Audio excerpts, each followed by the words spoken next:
Alright, so I just went live my StreamYard.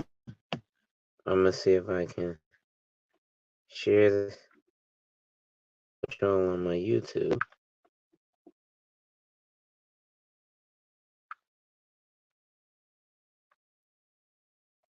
That's the link to come.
And as always, share, share. Lastly, to contribute to channel growth or to schedule an appointment with a licensed financial professional, links are in the description of this video. Let's see here. The link is the very first one above your last comment page. Or you want the YouTube link? Nah, the StreamYard, the top one. Hold up. Let me put it in the chat here.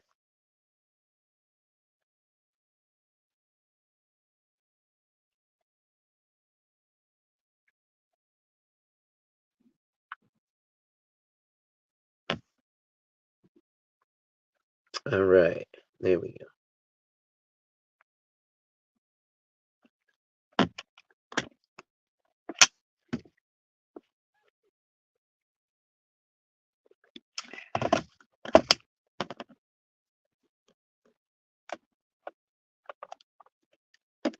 All right.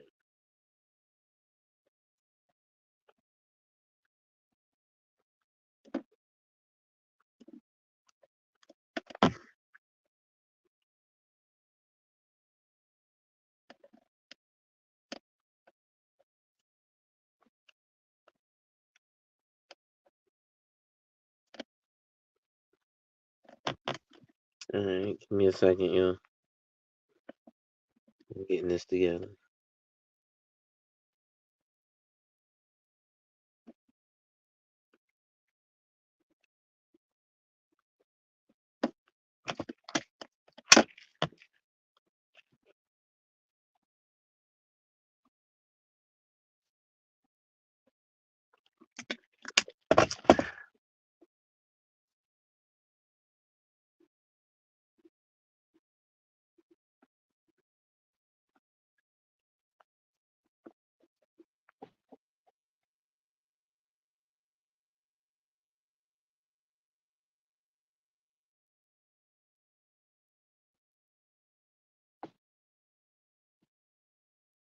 All right.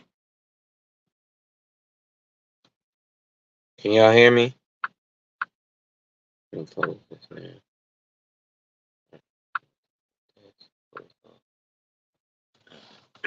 It's in my lunch break.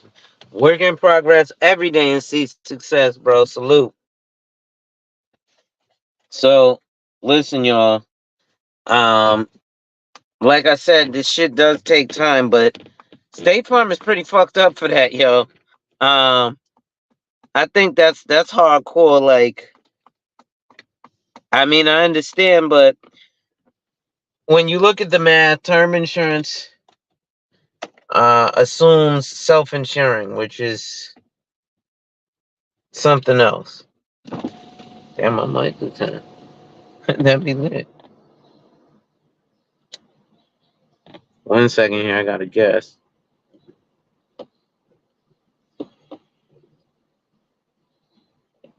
Add to stage. There we go. You know Stage, how I'm you not a doing? guest. I am not a guest. I'm a regular. All right, we irregular. I'm sorry.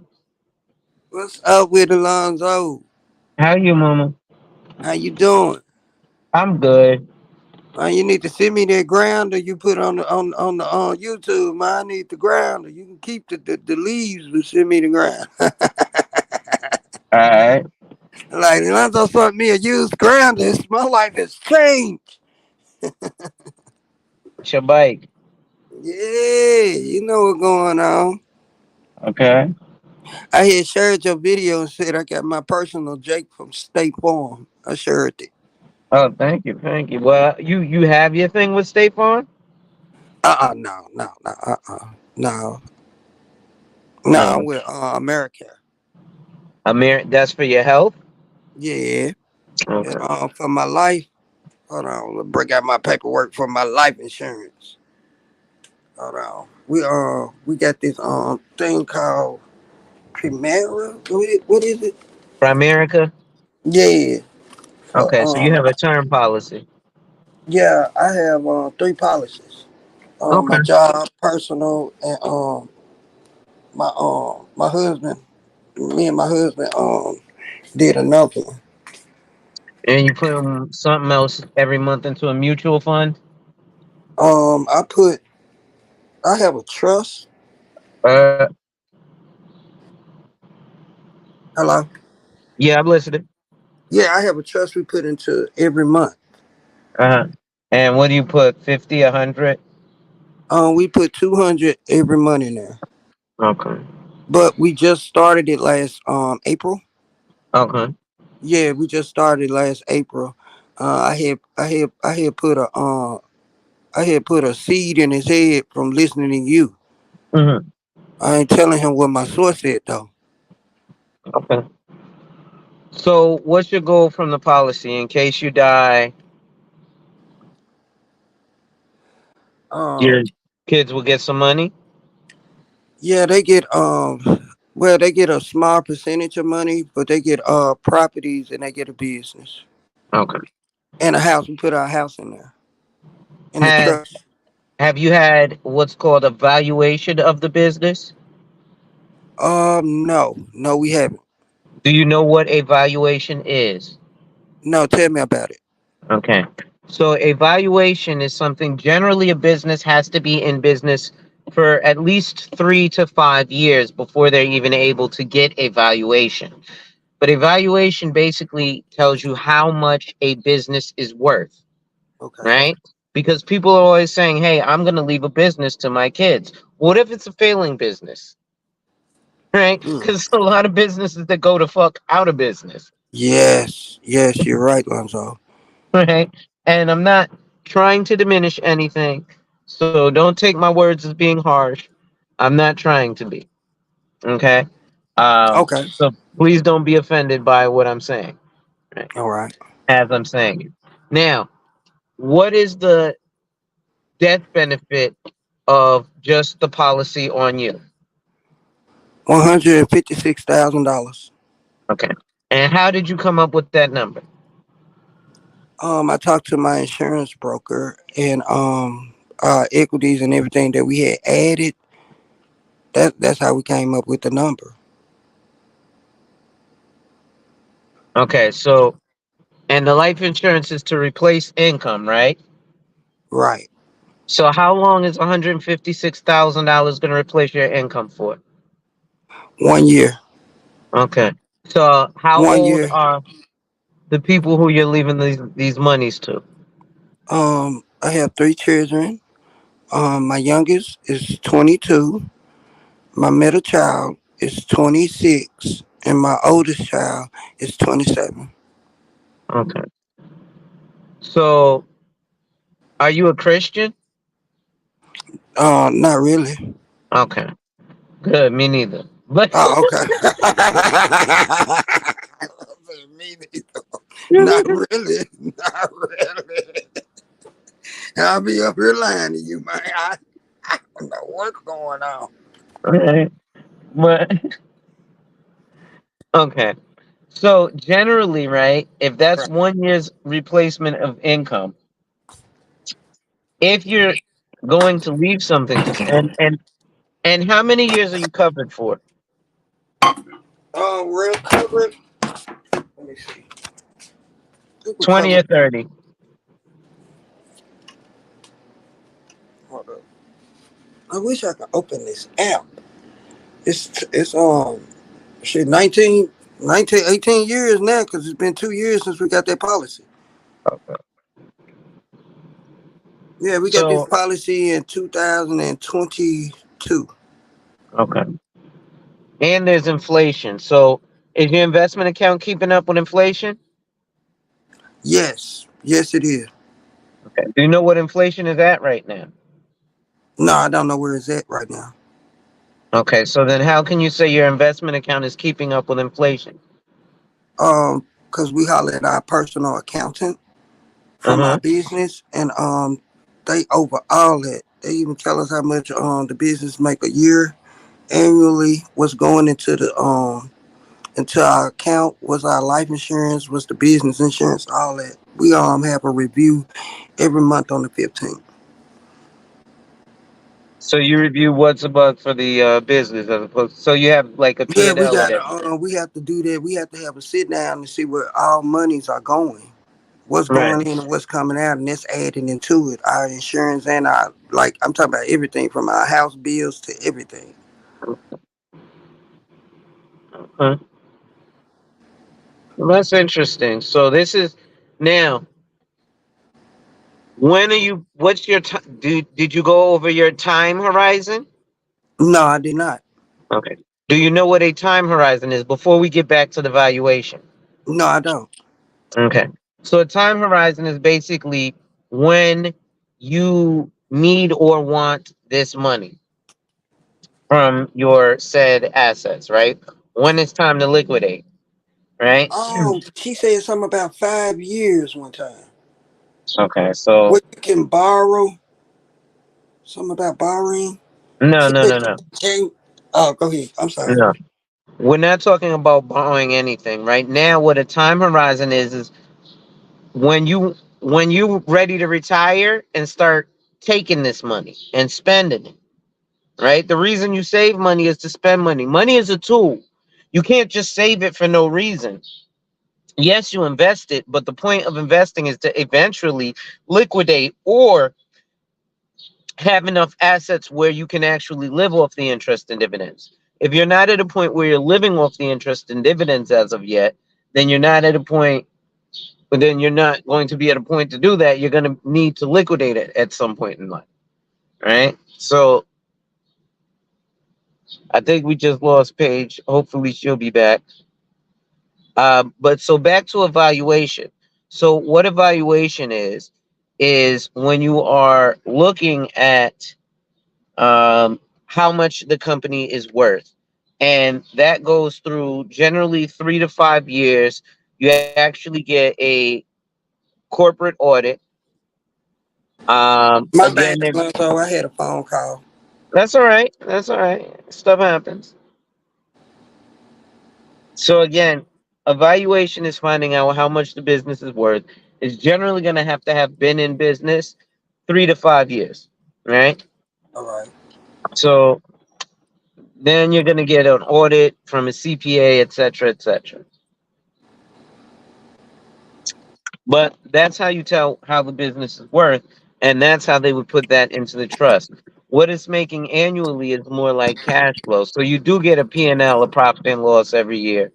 I'm not sure what your tax structure is. How are you paying for your insurance and your investments? Are you paying for it yourself? We pay for one policy by ourselves. The other come from, because we have two businesses that generate income. One of our businesses is a corner store that generate at least, it comes short every year. It's supposed to be at least about $110,000 a year. It used to be, but due to decapitated neighborhoods and things like that, people moving away, our corner store business only bring us at least over just $91,000 a year now. Our tow truck business bring us $221,000 a year. So, with the losses from our other business and stuff, sometimes we have to pay out of pocket to replace them losses. Mm. So that comes out of pocket, and another policy, the last policy, comes out of pocket. That's why we pay so low for that one. Right, but why isn't the business paying for it? The business pay for two other policies. Right. That last policy was on my husband. That was on him because he had hired somebody. Okay. Yeah, yeah. He And hired somebody so through the company, if through the tow something truck happens company. to who runs each business? My husband. So he runs both businesses? Yeah, I manage the store and I do the paperwork for the tow truck company. Okay. I work So I work for it. I don't manage it. if something happens to you and he stays alive, right? Right. And you have your three children who you don't need to leave nothing to, but he stays alive. Who's going hmm to handle the books? Probably he'll probably hire somebody to handle the book, like we have our personal accountant. Well, I don't mean who's going to handle what you handle. I'm sorry. Oh, he'll probably just hire his mother. Oh, okay. All I do is just I do the small stuff, Lonzo. I go in, I clean up, run the register, make sure the shelves stocked, Oh, store shit, co-worker, like that. okay. Sign for the vendors. Make sure the stock is right. Check the expiration date. Check the machine, the cooking thing. That's what I do. Okay. It take me 10 hours to do that. No, no, I'm dead serious because I have to get up on the ladder, clean the dust off the ceiling, take the duct vents out, make sure the cleaning company there got a schedule for the fire people. Check out vent hood.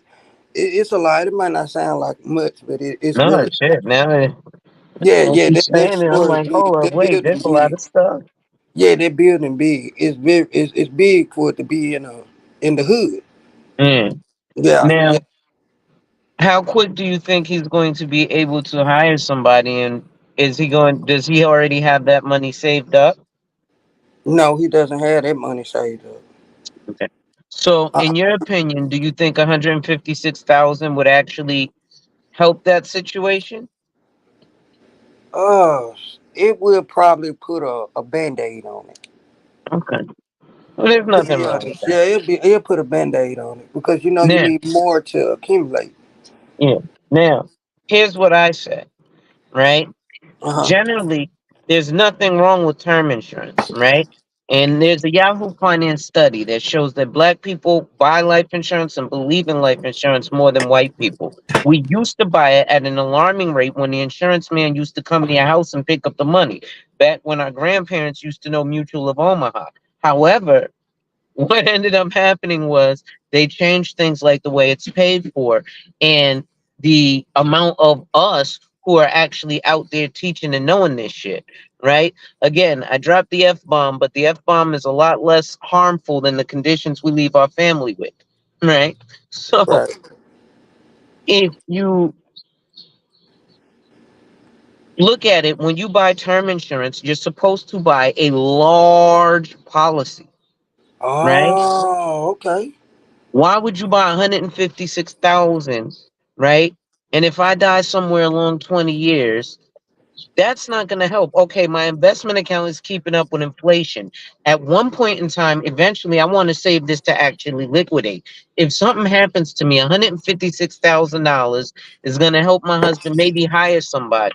But then there's a whole bunch of other things because hiring somebody means at least training them how to do the 10 hours of work a day you do. That's not an easy task. And that's probably not something that a whole bunch of people gonna want to do. Not sure how old his mother is, but I don't think she might want to do that for long, No, she's not. I know she's not. right? She a So motherfucker with herself, Lonzo. yeah. Yeah, I love my mother-in-law, but she a motherfucker. I love her though. Go ahead. I'm sorry. No, no, no, no. Listen, we just talking back and forth, this popcorn style, baby. I had to finish telling you about this peppermint water. You didn't even tell me the trick to it. Are you putting peppermints in water with ice at the bottom, or is it an oil? Is it what? So I got Because somebody else wanted to know because he said they sound better than lemon water. a 32-ounce water bottle. Yeah, I saw Mhm. it. I had saw it. The little clear brown. What was it? Gray. Yeah, it's gray, right? So I throw ice at the bottom of that, and I throw two or three peppermints in there. Then I Oh, throw a little more ice on that, and I throw one more peppermint on top. Right? Usually I'll do two on the bottom, one on top. Then I fill it with water. I got a water jug at my house. Yes, I'm bougie. I'm oh, bougetto. oh. Say what? Huh? Uh-huh. You what? You I said what? I'm bougetto. Bougie and All ghetto. right, all right. He said, yeah, I'm bougie. So what? Mm. Now you ain't bougie until you get a brittle filter on it. No, no, no, no. I have them deliver to Poland Spring. I got the damn whole water cooler. Ooh, office man, you are. Yeah, we got a whole water cooler. So we have them deliver the jugs. They bring them up to our Do door. It's y'all funny. water cooler come out cold? I done seen them where they can come out cold. Yeah, it comes out cold. I'm upset because I wanted the one that come out cold and hot, but they only gave us the one that come out cold. For real? Yeah. You know, I thought that was the most amazing thing I ever seen. Yeah. But you know what? It's probably because I paid for the cheaper one. I paid for the $40 one. I think it was another one, but I was like, it's a water jug. I got a whole damn water bottle now. Man. Well, you know what it was? We got What? tired of buying water bottles. You say what? We got tired of buying water bottles because we used to, buy the cases of water, Yeah. and then that Sure got feel bad. frustrating. I sure feel bad though, Lonzo, when I drink the water and I throw the plastic bottle away and I get to watching TV and watching them ocean commercials. Stop littering our oceans and the fish be all fucked up in I damn recycle. stick. Yeah. I take them cans and bottles right to the store, go Uh, right up in there, and cash them bitches in. I sure Shit. feel bad about that. I don't know. Am I coming a earth person or something? What's going on? Nah, don't worry about it. Listen, in some states, I know in my state, them shits is 10 cents a can or 10 cents a bottle.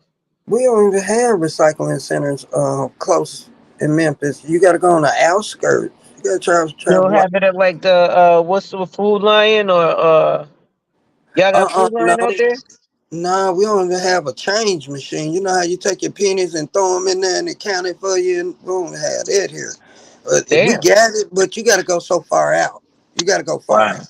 Yeah, you got to go far out. So what I do, I just put it in the recycle thing from the city, but they never pick this shit up because it's the hood. You got to call for them to pick that up.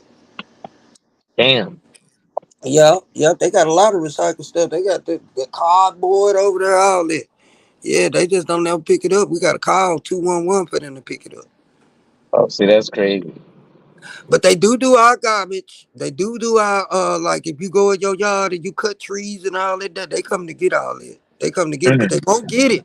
They won't get it if you put that stuff out there and it's touching just an inch of your grass. They're not gonna get it. You have to Wow. literally draw a line and put it on the sidewalk like the city property. You feel? Wow. Yeah, yeah. But if it's touching your grass, let's say your grass ain't you ain't cut your grass. If it's a leaf touching this stuff, they're not gonna get it. They're gonna look at it and walk away. Wow. Yeah, that's how strict they are. That's yeah, yeah. So I always notice that my garbage will be gone, my debris will be gone because my husband do yard work around the Uh, house. But the recycle bin it stays full. So I mm. called them one time. They came out. They came out and they said you have cardboard in the plastic, so we can't get it. So I paid some kids to separate it for me. And I called them again, but they didn't come. So that's what I'm doing. Dang. Yeah. You getting with it. Geez, they strict out there. See, I don't, well, you know what? I think that's a red state, right? Because see, this is a blue state, which is crazy, but it's also a very, very wealthy state. Because New York trash is crazy too. But New York is wealthy as shit in New York City. But upstate, trust me, they got some money upstate New York. New York got money. The entire state. It's a big ass state. There are places, however, in New York that don't have money.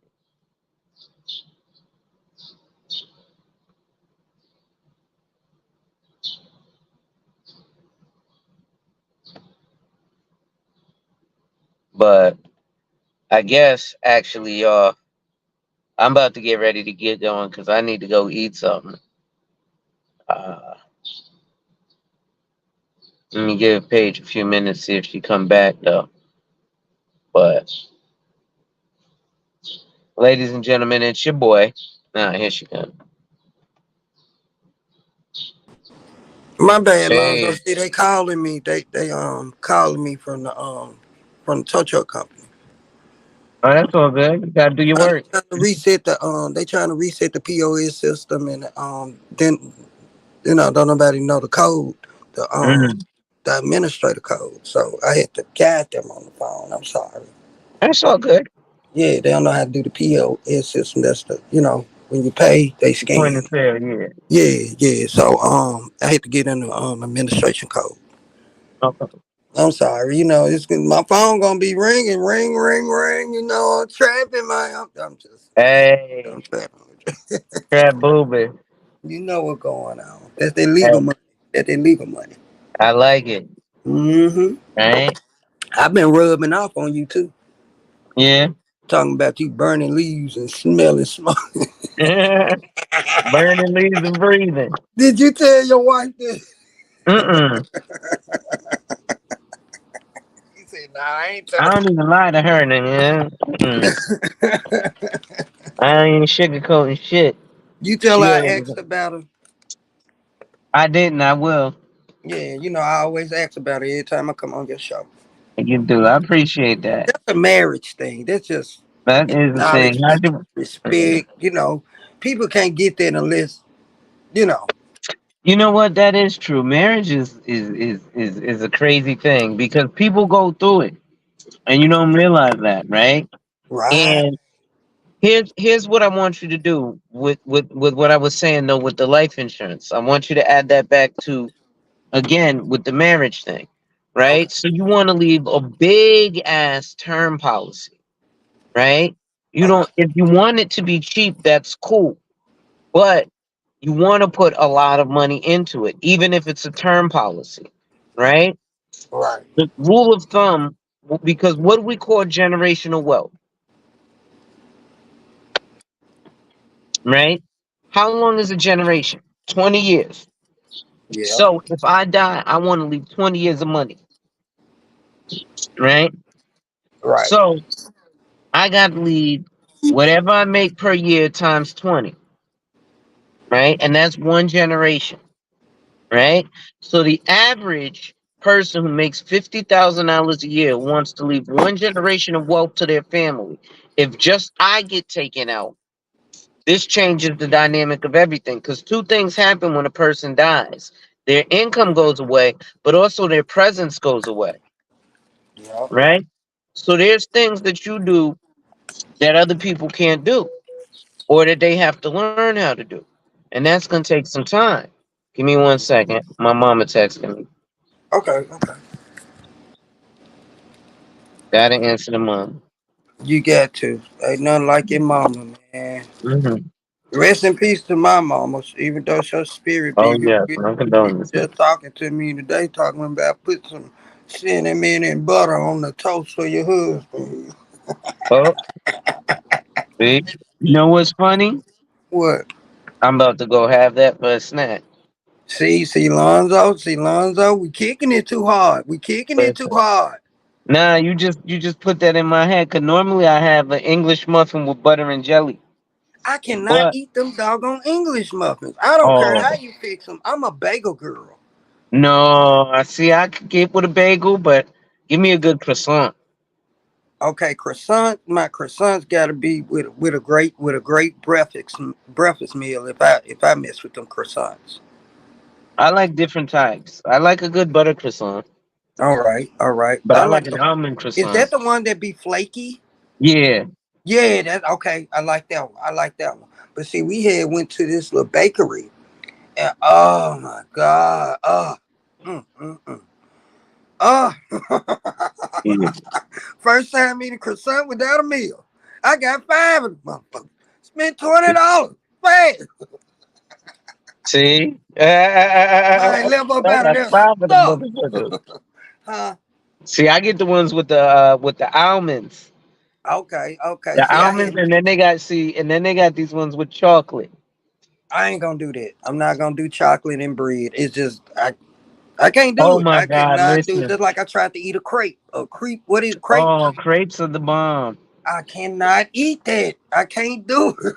No? I Oh my tried. God. I tried. I really tried. Okay. Listen, you gotta do it. I All promise right. you I'm will gonna love it. try it again. I'm gonna try it again. But them croissants, man, I went crazy in there. I had never had them fresh out of the oven. If you get one, you got it. If you don't do the chocolate, at least try the almond. Try the almond. Yeah. All right, because I'm an almond lover. Oh, you're gonna love the. It's a little sweet. Oh man. Will I want them? Or the pistachio. I don't know if you like pistachios. I love pistachios. I like them without the shell. Yeah, and you Yeah, like I the always think the pistachio too. shell is it's higher. They're expensive though. They are very expensive. Yeah, pistachios are They got expensive. then they got to take out a policy to get a bag of them.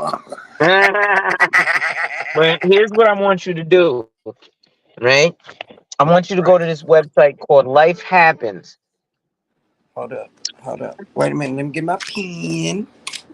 All right. Life happens. Mhm.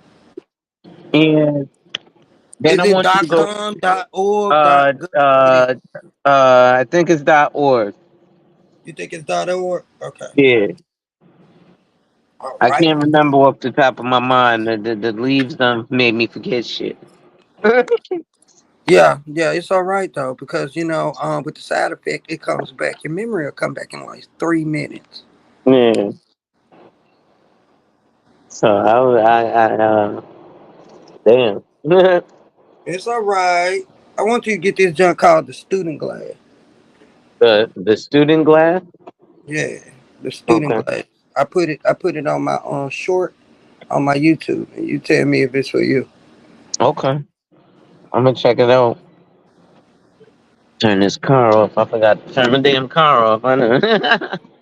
Aren't you in? You ain't you in the garage? Yeah, no, I live in an apartment. Oh, So it yeah. got open. It got open ventilation in your Yeah. apartment. Okay, all right. I'm thinking Yeah. like it's closed in and. Mm. Nah, nah, nah. It's an It open look like you garage. live. It look like you live in condos though, No, no, no. It's just apartments. where it's beautiful. Thank you. They're Yeah, overpriced now. When I huh? lived here in the '90s, it was nicer, but that's because they were newer. I actually live in the same building that I kind of grew up in. So that's the That is building that, so cool. yeah, when I was 12 years old, I was on the phone with my brother when he found his mother in the bed dead. So we adopted him and his sister, and they moved in with us here. And then, ironically enough, their family was in the same industry that I'm in now, and they bought us a house in Hamden. But then they tasked my mother with paying the mortgage, and that wasn't something she was prepared to do. So they took the house from us. So then we moved a bunch of places, and then I moved to New York and got into insurance and finance. That's Do the, you like living in New York? it's fun, but it's overpriced. But ain't You nothing say like New that. York. You say that about everything in New Well, York. that's because I live in two of the three most expensive states in the country, New York and You do. Connecticut. Wow. How do you manage? I don't, because $100,000 ain't the same thing as it is everywhere else. Facts. It Facts. Facts. ain't. Listen, Do they you say, ever like plan on moving somewhere else cheaper?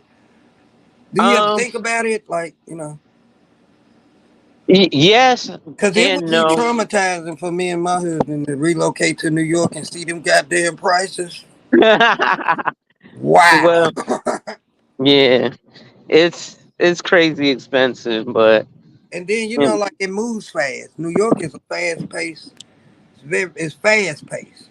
yeah. Well, see, that's what I like. I'm a city boy. Like, there's places out here that I've driven to that are very country, and I don't. Eh. And when I say country, I don't mean southern. I mean like they're Now Sheila E told me about that places in New rural. York where like it'll look rural, it'll look Yeah. like what I'm saying, What flat about land, you? the man of the South. That's what she said. Yeah, You it's heard of Sheila definitely like E? that. Oh yeah, yeah. Yeah, Sheila Sheila E. the E on Quiet you, Storm. huh? Sheila E. the Quiet Storm. Yeah, that's my boo. Yeah, Yeah, she moved though. yeah. She left and went to Yep, what, she got a Benz. Carolina or something. Everybody in New York got Benzes. She has a Benz too, Lonzo. Oh yeah. Yup. Okay. I forgot where she had So, moved to. I think it's still on. It's on the outskirts and stuff of New York though. But she said she moved out the city. so I want you to do two things when you go to Life Happens, because I'm getting ready. I gotta shut this down. My phone about to die, and I'm about to go get me something to eat. Okay. Um, What two things you need me to do from Life Happens? I want you to go to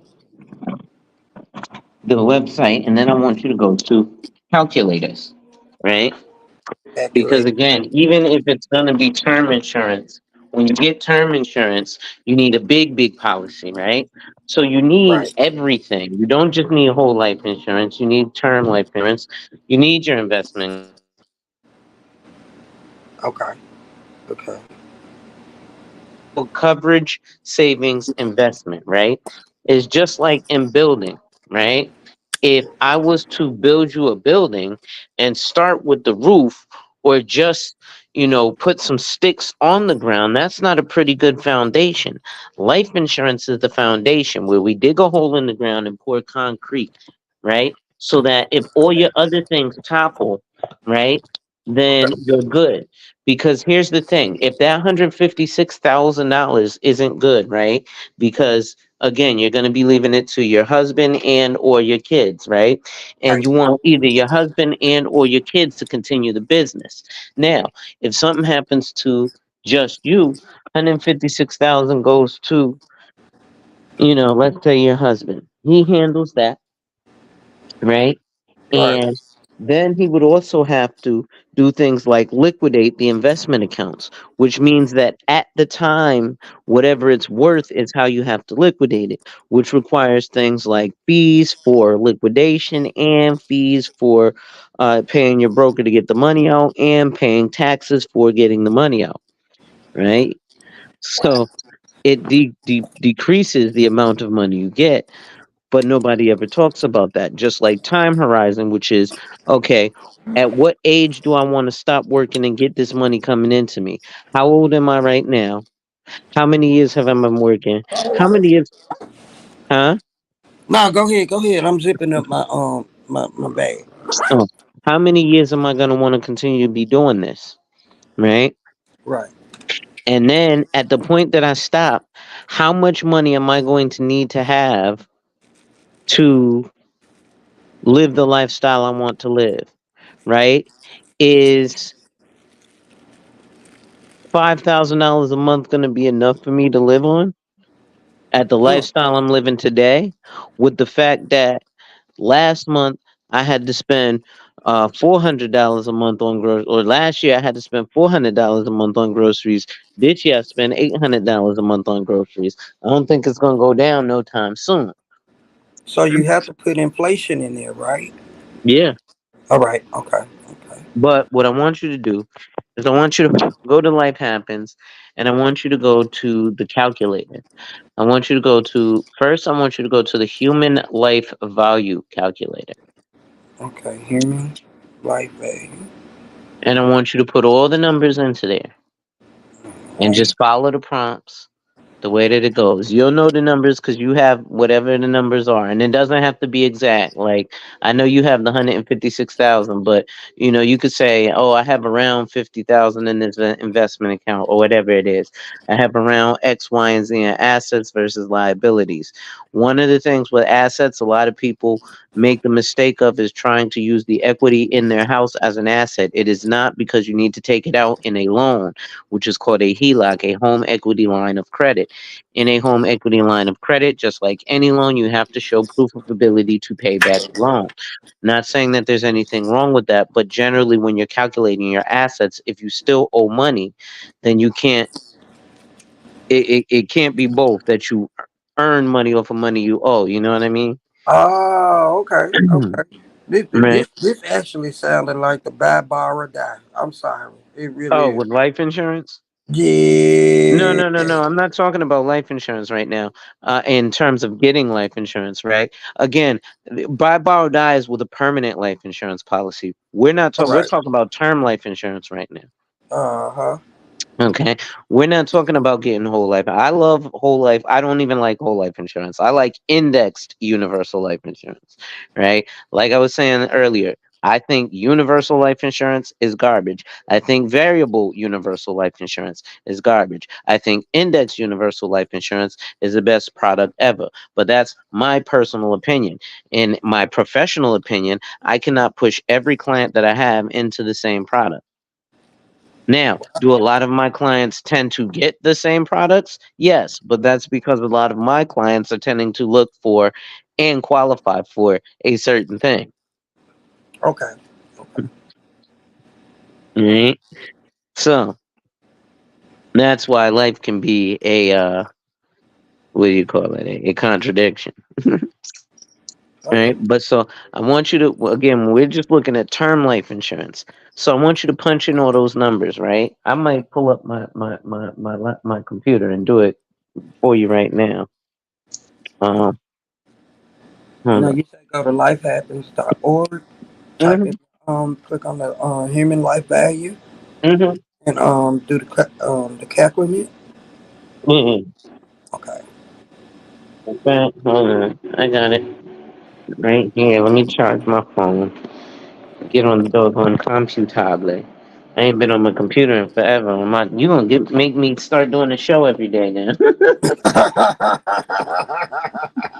You gonna make me start doing this every day. You actually can bring it up on stream, y'all, so everybody can see it. But that's Yeah, not. that's what, you know what? I'm gonna do that. Hold on. Let me come to stream, You ever man. done that on stream, y'all, before? Share it just on screen. Share it the Yeah, I screen. do.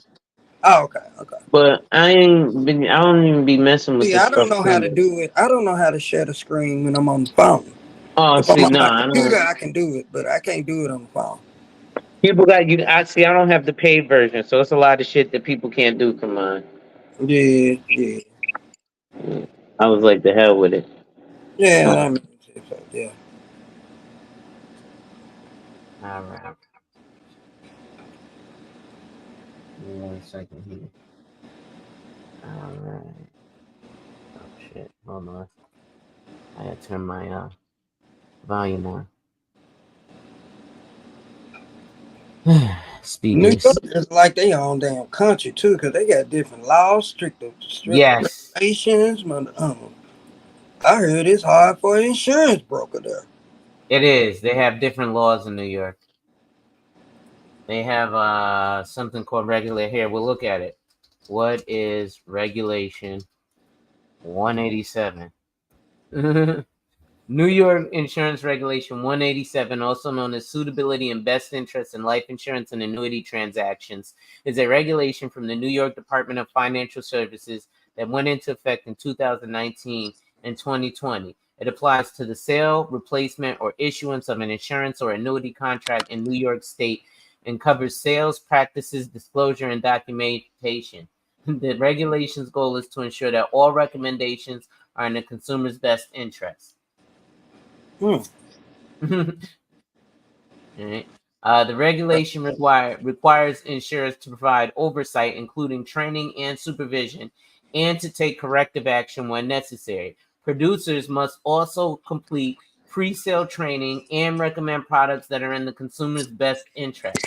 The regulation defines a transaction as a sales transaction or an enforced transaction, which includes policy purchases, replacements, conversions, and modifications.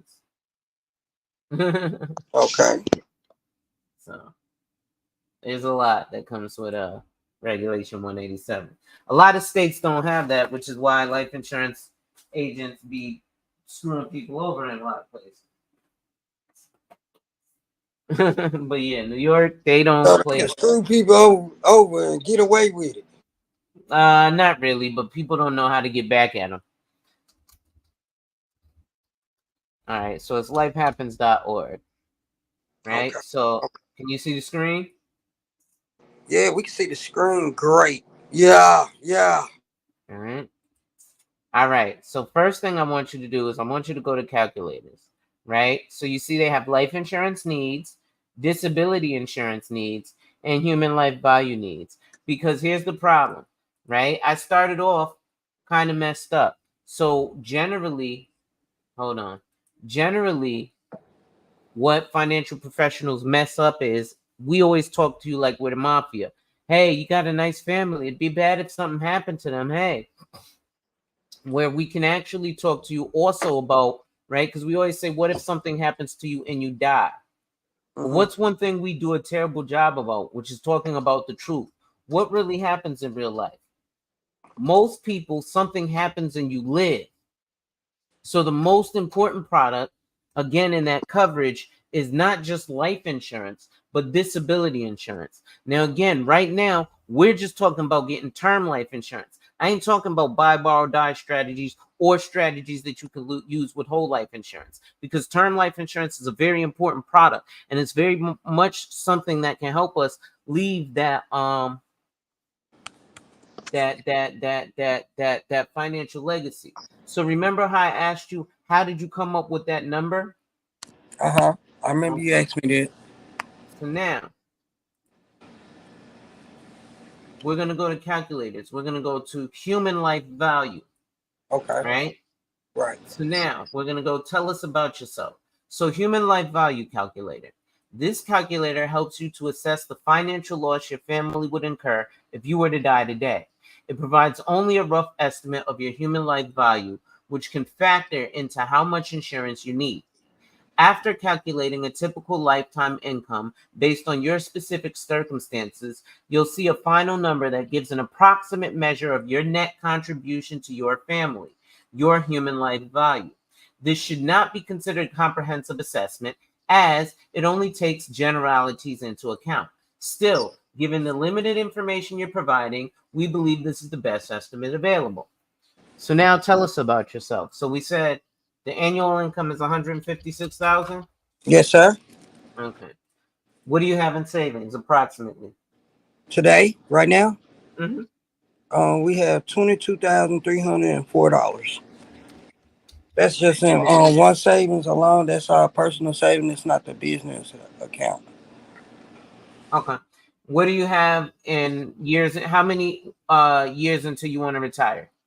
I would like to retire if I make it in 2065. 2065. So that's 20 years, 21 years. Yes, sir. Okay. And how much life insurance do you have currently? 150,000 worth term. Okay. And now other assets. So that's things again like your investment accounts, your retirement accounts. Do you have cryptocurrency that's actually worth anything? Which No probably crypto. not. Any art, any guns, collectibles, things that are worth money. Let me think. Let me think. Let me think. House. Yeah, we have a house. Okay. Is it paid off? Yeah, we pay Okay. 50. We pay No, no, fifty no, no. thousand Well, dollars. what's the market value if you were to sell it today? The market value for our house today is only gonna be $90,000. Okay. That's not bad. It is kind of bad because that's just the trajectory estimate. But if you that's the trajectory. But if you Is come that a nice look, house? it's Is it way a cheap. Memphis? Yeah, it's in South Memphis. It's in a hood. It's Oh, it's in the poverty hood. stricken, so that lowers your property value. Is Okay. yeah. All right. So the analysis here, right? Again, these were just the numbers we put in. So your human life value is $3.6 million, right? Right. Total resources is minus $268,304, right? And Okay. your life insurance needs is $3.39 million, right? This is why you would get the big term life insurance. So as opposed to having 156,000, you should have like a $5 million death benefit. Again, Oh, when we're talking about things like generational wealth, we want to look at things like this. What is it that I wanted to look at? Oh yeah, high yield savings.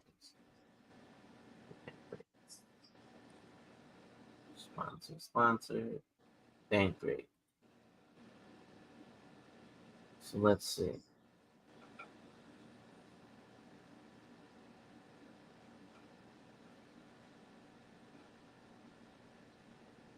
So you got a 4.2% high yield savings.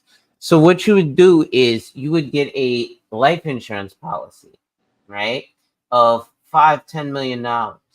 Put that when you die into a high yield savings account, right? oh, what savings account? Say it again. What kind of savings? High yield. All right. All right. Just to be like, see here, you got Bank of American Express, right? These are online banks, so these aren't physical banks, right? So they're gonna give a high yield. Some online banks offer a higher yield. American Express has 24/7 customer service, right? Forbright, again, this is a local bank, right? So apparently the national average is 4.7. Lending Club, apparently you can get a 5% APY. Again, they're saying that the national average is 4.41%, right? Marcus Millichap, which is Goldman Sachs, you're getting a 4 point, and this is bank rate, by the way. All If right. you guys need to look, you can just Google high yield savings accounts and it'll all come up, right? Sally Mae has one, right? But when you go to the big banks, right, these Right. are where most people are going to go get their high yield savings accounts, right? Okay. Because on these, yeah, your estimated earnings is $1,163, right? But what is that based upon? That's based upon an initial deposit of $25,000 for 1 year. Most people don't have that in one fell swoop to deposit and leave there for a minimum of 1 year, Mm, right? right. But it looks nice because hey, the minimum balance to get this 4%. So all I gotta put is $100. I could put $1,100 in there. Look, I'm gonna earn 4%, but it's not anything, and you don't actually earn that interest until $25,000. Damn. And the exact earnings are dependent on the calendar year, balance, and compounding frequency. Minimum deposit rules may apply because most bank accounts have a minimum deposit rule, right? Look, I didn't type anything in there. You see, I just scroll back to the You top, just right? scroll. That's all you did. It says zip code. What does it say? Deposit amount, right? 25,000. I didn't type anything. Show me savings and money market accounts. That's what an MMA is. Okay. Okay. Mm-hmm. Right. So,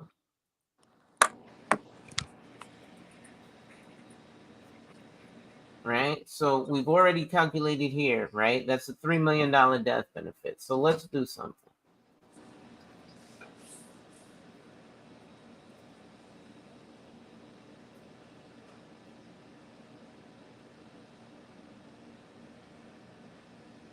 Oh, where's my phone?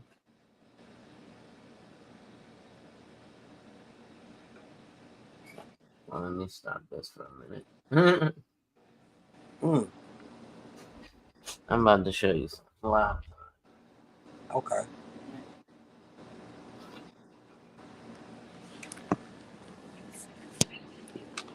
Shit, just advertising for me, I guess. What's money?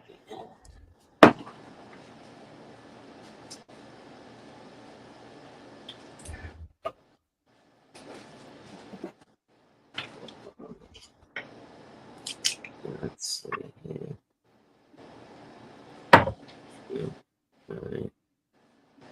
Alright. Oh shit, my pending got canceled.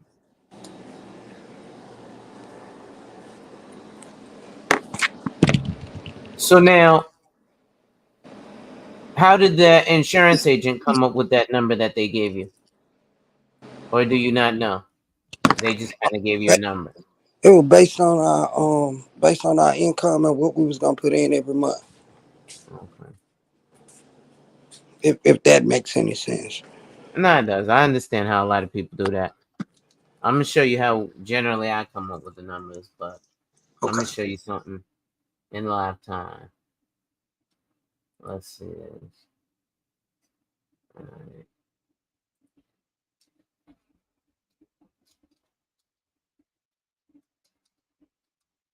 What's your age? Oh shit. 44. Okay. Memphis or Tennessee? I'm sorry. Oh, you say you're in Missouri or Tennessee? Memphis, Tennessee. Uh, They have a Memphis, Missouri.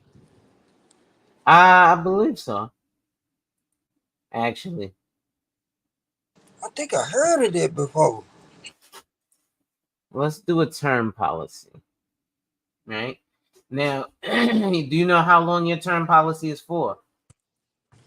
10 years. 10 years? Yes, man. Yes, sir. I thought it was 20. No, it's 8 now. It's 8. So if you don't die by 54, your investments have to make sure to make enough money to be liquidated and last your husband through retirement. Yeah, 8 years. Okay. So term is going to be the cheapest, but you also, I'm going to show you a few different, right? Hmm. So remember, through life happens, we had what was it, a $3 million death benefit? I don't forgot what it is now. Well, we'll go back to that later, right? I think it was like $3.5 million, right? Yeah, about 3. Yep, it's about 3.5. We came up with 3.5. Was it 3.5? It was 3. It was 3.4 and change. It was 3.49. Okay. We're gonna look at a monthly, but we're gonna look at it on an annual basis, right? So, right, and you use tobacco or no? Yep. Or okay. But other than that, you in real good health? Yes, sir. Just Okay. took my last checkup in June. I mean May. Okay. So, what happens if you don't die in 10 years? If I don't die in 10 years, I was just thinking about redoing the policy Okay. But you're going to be 10 of years going older. with It's going to another be company. 10 years more expensive, right? Right. So Okay. do I fix it now? You can, Okay. Okay. but there's not always that need to, right? So, for a 10-year policy, for a $3.5 million person, your age, I put you preferred tobacco. So here's something people need to understand. When people give you quotes, they're always going to give you the best health selection that they think. Generally, I quote standard. And the reason I quote standard is because that's what most people are, is just regular every day. Now, this one I want to show you preferred because generally that's what most people with Primerica are going to quote you. Now, based upon your health and what you're telling me, you don't take no medicines. We've already talked. You sound pretty good. I'm going to assume you're in good health. So, for $6,500 a year, or about $500 a month, or about a little less than you can contribute to an IRA a year, God forbid you die, you can actually multiply your money and leave your family with $3.5 million, right? Right. Right. Okay. Now, over the course of 10 years, you've paid $64,150 to do that, right? Let's go. Remember. Now, here's one thing with black people. We got to stop looking at things in terms of days and start looking in terms of decades. You notice I went from day 1 to year 10, Yeah. right? So we look at things in terms of decades, not days around here, right? Wipe ass. Fat. Right? So now, remember you said, okay, well, year 11, I could just get it again, right? Right. Okay, I'm going to increase this. Remember, this first column here is just off of the 10-year. So year Okay. 11, right? You're 54 now. Well, it's going to cost you $76,000 for this same policy. Wait, that's more in 1 year than I paid for the whole last 10 years. So what am I now? A liability? Well, it's up to you. Do you want to pay that much more for the same thing? Because, see, if you don't die, you don't get nothing out of this. Okay. Right? Right. Let me go to Google real quick.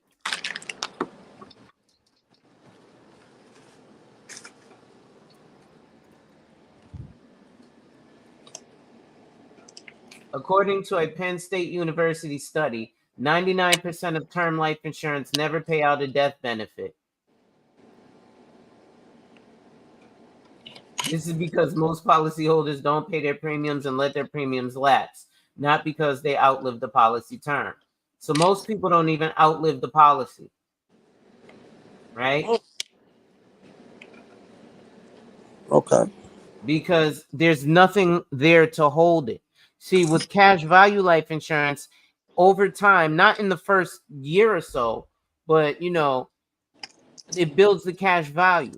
So depending on how much you're putting into it, based on it building cash value, right? Okay. You can have some other stuff going on there. Now, your other benefit is to get a 20-year term, right? So Right. it's a little more expensive, right? A 20-year term is going to be $10,685 a year, right? Over the Okay. course of 10 years, you've spent 100,608 in $106,850, right? Okay. Now, year 11, you still got a policy. So you're only going to pay 10,000. It's not going to jump up to 76,000. Because see, if you stay with the 10-year term, right? You see here, year 11 it went up, but year 12 you paying 84,000. Then year 13 you paying 93,000. Then year 14, so every year it goes up. It goes up. That's what's called annual renewable term. Okay. So now let's keep going. Right. So now 20-year, at the end of 20 years, you paid $213,000 versus if you start with the 10-year term, and most people are just going to say, fuck it. I got the policy already. I'll just let it convert over. The agent will call you, hey, you want to keep this policy? It's pretty much going to be the same thing. Yeah, okay. And then over the course of 20 years, you paid $1.3 million or an average of $66,000 a year versus just getting a 20-year term and paying an average of $10,000 a year by paying $213,000. Dang. Or you could get a 30-year term. Again, because we're just talking about term insurance. Because if you're going to get term insurance, if you're going to get it for cheap, then get a lot of it. Okay. Right? Okay. Yeah. Yeah. What's the point of spending $50, $100? Why the fuck are we going to the lotto gambling? I went to the lotto with my grandmother playing $100 worth of lotto, right? And then her next door neighbor playing $100 worth of lotto, and then like 15 other old people in line playing $100 and $200 worth of lotto. And they do this damn near every day. I got to play my 1, 2, 3. I got to play my 4, 5, 6. I got to play my 7, 10, 10. My 11, 11. My 4, 4, 4. My 5, 6, 7. Even if you do hit, you only get back about $3,500. And that's But what look we're how doing. much you put in. Yes. Okay. Right? Okay. Yeah. There's no way with just term insurance, right? Right now, I'm not even a proponent of term insurance, but I'm talking about if we're gonna buy it, let's buy it the right way, Yeah. Okay. right? It's like if right now what people got us doing is being a teenage boy trying to put the tip in. We talking about generational wealth or what? Right? Let's go to Right. Google right quick. How many?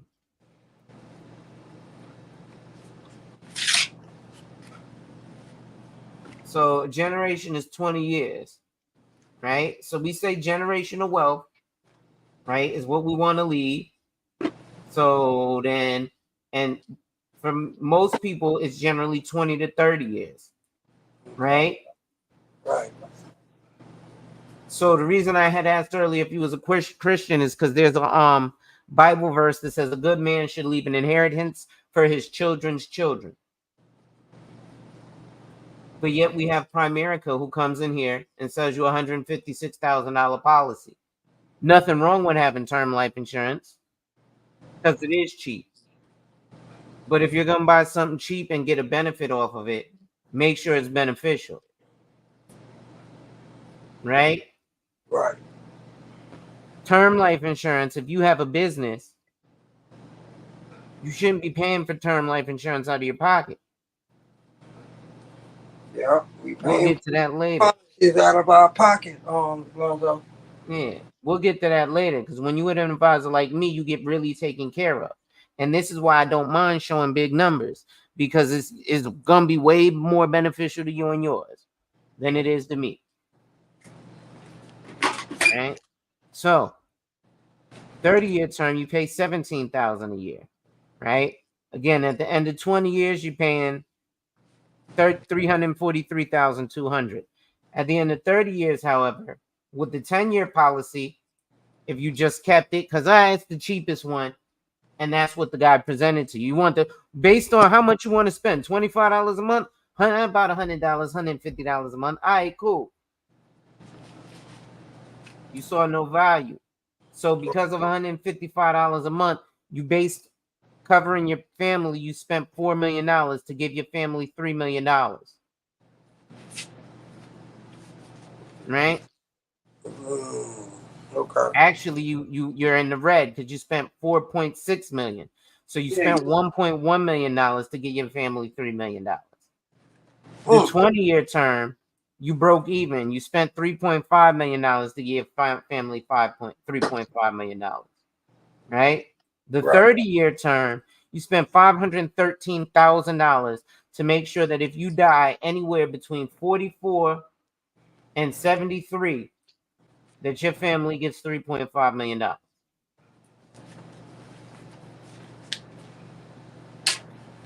Right? Mm-hmm. Mm. Okay. Now, if we break that down, let's see. I'm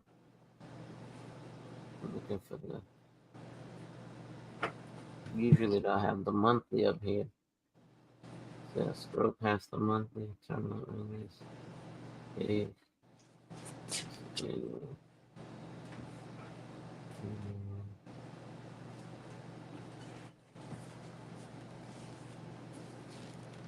Mm, one second here. Put this on a monthly. You gonna put it on monthly? Yeah. Okay. Just so we can see how much that breaks down to a month. All right. So monthly, it breaks down to for 10 years, $500 a month, 20 years, $9,200 a month, and for 30 years, $1,500 a month. Now, let's look at IULs, right?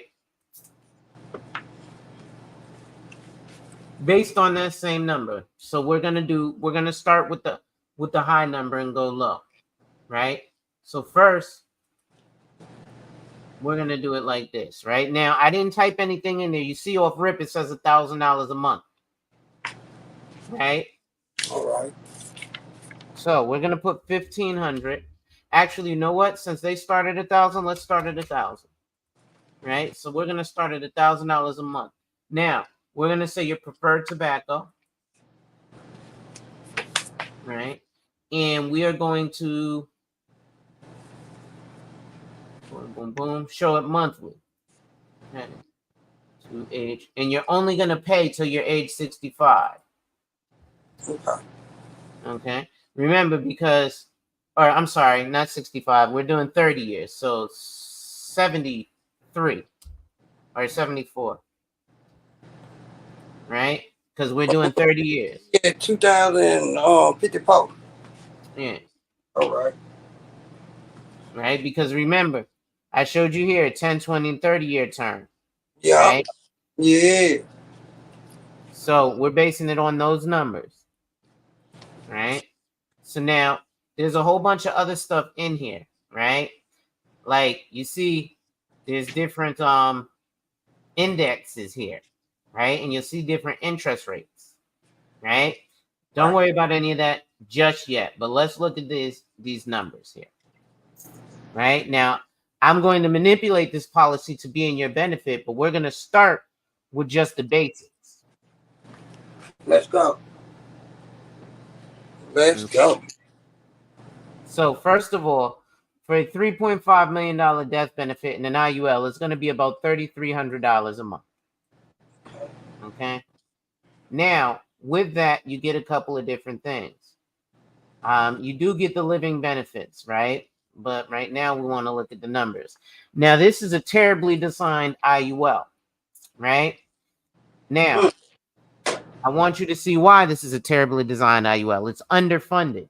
And this is what a lot of Primerica agents like to pick apart. A terribly underfunded IUL, because they base it on how much you want to spend a month, right? And there's no provisions in here. So based on this and these no provisions, it's going to cost you $40,000 a year for a $3.5 million death benefit, but there's no cash value in the first 6 years. And then the cash value doesn't grow, right? So this is a terrible, terrible policy, right? Now, let's make this a little more better. So, a lot of people buy life insurance inaccurately. So, let's look at another terribly built IUL. Right? So we showed you this one. We're going to get rid of this one. And we're going to show you another badly built IUL. See, when someone knows their industry so well that they can argue both sides of it, that's who you want to fuck with. Yes.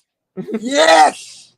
Because I can argue for and against both of these things, which is why I, as a licensed agent, don't give a fuck what you get, because I can sell you all of it. Right? So let me show you something.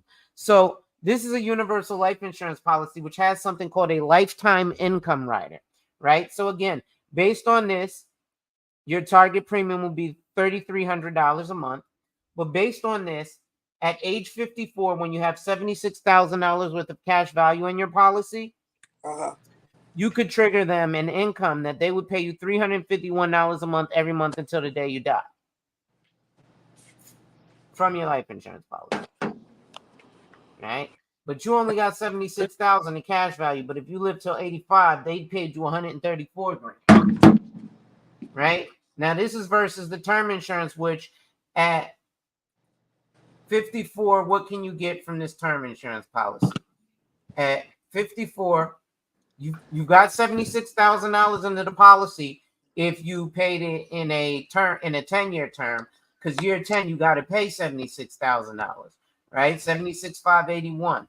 It's funny, in year 11 you'd be paying 76,835, but here you'd have cash value to borrow from or against at 76,000, right? So they'd also be paying you 134,000 till then. So now which seems cheaper? Right? Because you get nothing, but you have to die so your family could get $3.5 million. Here we said nothing about dying. We said you turning 54 and saying, hey, give me $351 a month till I die. Mm. Yeah, now the only part we said is till I die, but not when I die, right? Right. In term life insurance, the only thing you can do to benefit from it is die. That's not absolutely true. I'm like I said, today we're going to talk about the benefits of term life insurance, but I'm so good at what I do, I'm still going to throw permanent life insurance in there because it is what it is. Right? Sorry for being cocky. You good. You Hey, great. Queens, what's going on? And Seeking My Creator, what's going on? All right. So, where were we? So this again, let's look at our cash values because again, this is a badly designed IUL, by the way. This one ain't good, right? Again, till year 6, there's no cash value, and then the cash value slowly climbs. Right now, you see these 3 different columns, right? This first one says guaranteed policy values. This is everybody who has an insurance policy with us had COVID and died at the same time. This will never happen. Make it Right? big. Make it big. It's you can't see it. Oh, you want to adjust that one column. So you see where it says policy, guaranteed policy Oh value yeah, yeah, yeah. All right. Yeah. right here, right? I feel So, like I'm looking up somebody's name in jail. But go ahead. right? So the only thing they'll guarantee you is no cash surrender value, but your death benefit is basically FDIC insured for 10 years, right? So this is why this is a terribly designed policy, number one, but also because number two, the non-guaranteed policy values on the far left, I can't scroll too far. Damn, this is the biggest it's gonna go. Well, this one, the non-guaranteed, is what's really happening right now. So you're growing at a monthly compound interest rate of 5.92%, not APY like I showed you with the money market accounts or the high yield savings. You only get that based on $25,000 per year. You get this 5.92% based on whatever you get either annually or monthly point to point. We'll talk about that later. But here, right? So we talking things in terms of decades, not days. So by year 10, right? I'm gonna make this smaller again.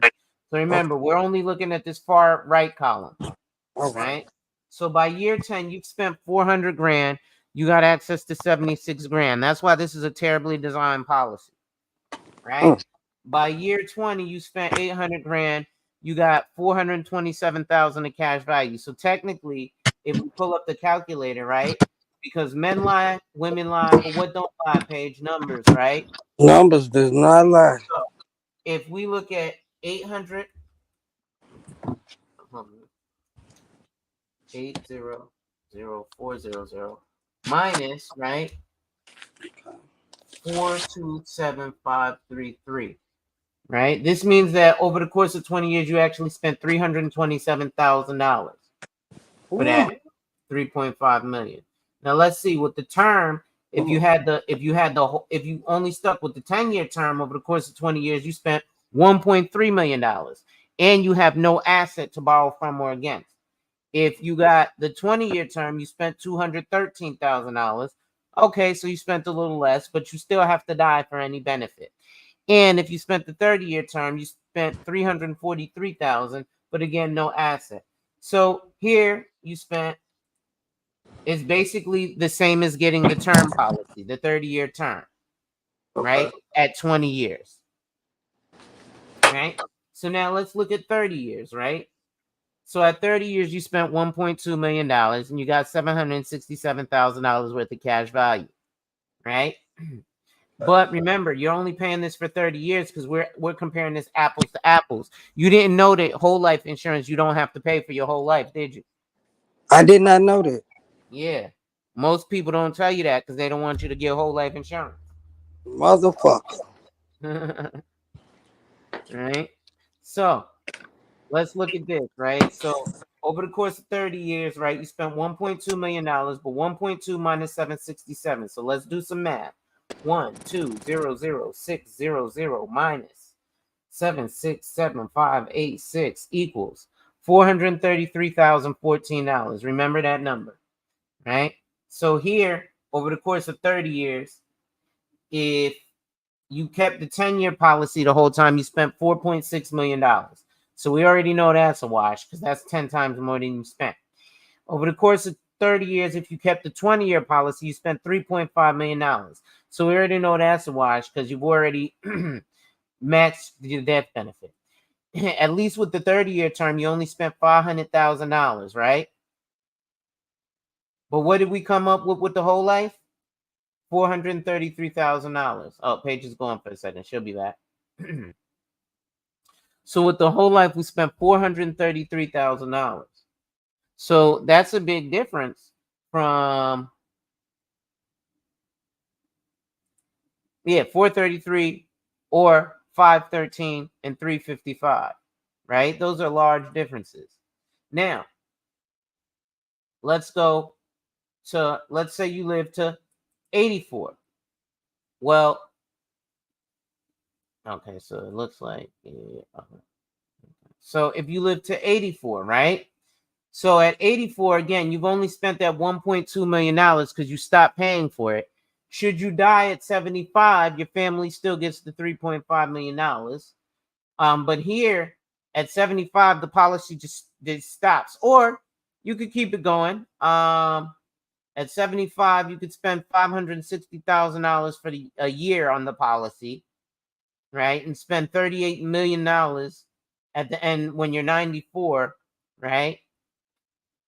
Or you could just get the whole life policy and have spent $1.2 million over the course of 30 years. Right? And still have access to $72,000 at the age of 84. Yeah, the cash value does start to deplete at a point because you do start to have cost of insurance. And again, at 80, it's going to cost the person a lot more for insurance because you're closer to death. Now, let's look at a nicely designed IUL because these are poorly designed IULs. All right, Paige will be back. Make sure y'all hit that like. All right, so actually, let's not even look at a greatly designed IUL. Let's just look at a decently designed IUL. This is not a properly structured IUL, by the way.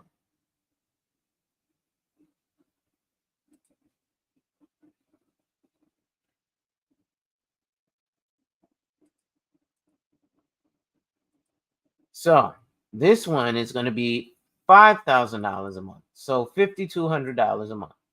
You still get the lifetime income rider, but now at age 54, you'll have $370,000 worth of cash value, and you'll have a $1,600 income for life. So now let's look at the cash value numbers.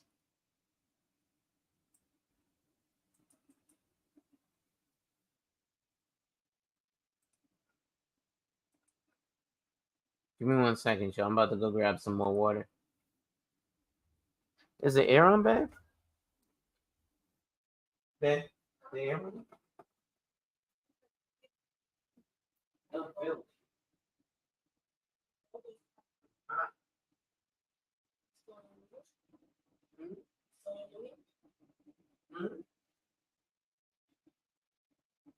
What'd you say? I'm still live. I wasn't on the meeting. You just live on YouTube.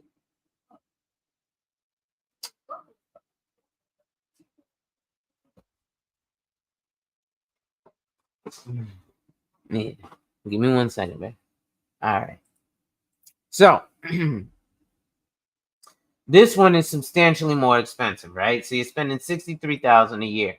At the end of 10 years, you spent $630,000, but you got access to $370,000. Or if you cancel the policy, you'll get $360 back. So technically, you spent half. Over the course of 20 years, you spent 1.2, but you've got access to 1.28. So technically, even though you spent more, you actually didn't spend anything, right? Again, we're just going to do simple math. And simple math can, let me take my face off the screen. So simple math can show you. All right. So again, this is over the course of 20 years. So again, on the term, over the course of 20 years, if you start with the 10-year term, you spent $1.3 million. Over the course of the 20 years, you spent $213,000. And over the course of the 30-year term, in 20 years, you spent $343,000, right? Now, if we do some math, right, here, over the course of 20 years, out of your pocket has come $1.26 million. 1,260,701. Let's subtract the 1.286977 of cash value that you have in to borrow against or surrender. So if you cash out the policy, you would get $1.28 million. And we do equal. That means you've paid negative $26,000 to have this life insurance. So that means that the life insurance company has now paid you $26,000 in equity, if you will, to make sure that when you die, your family gets $3.5 million. Or you could have just paid the insurance company $213,000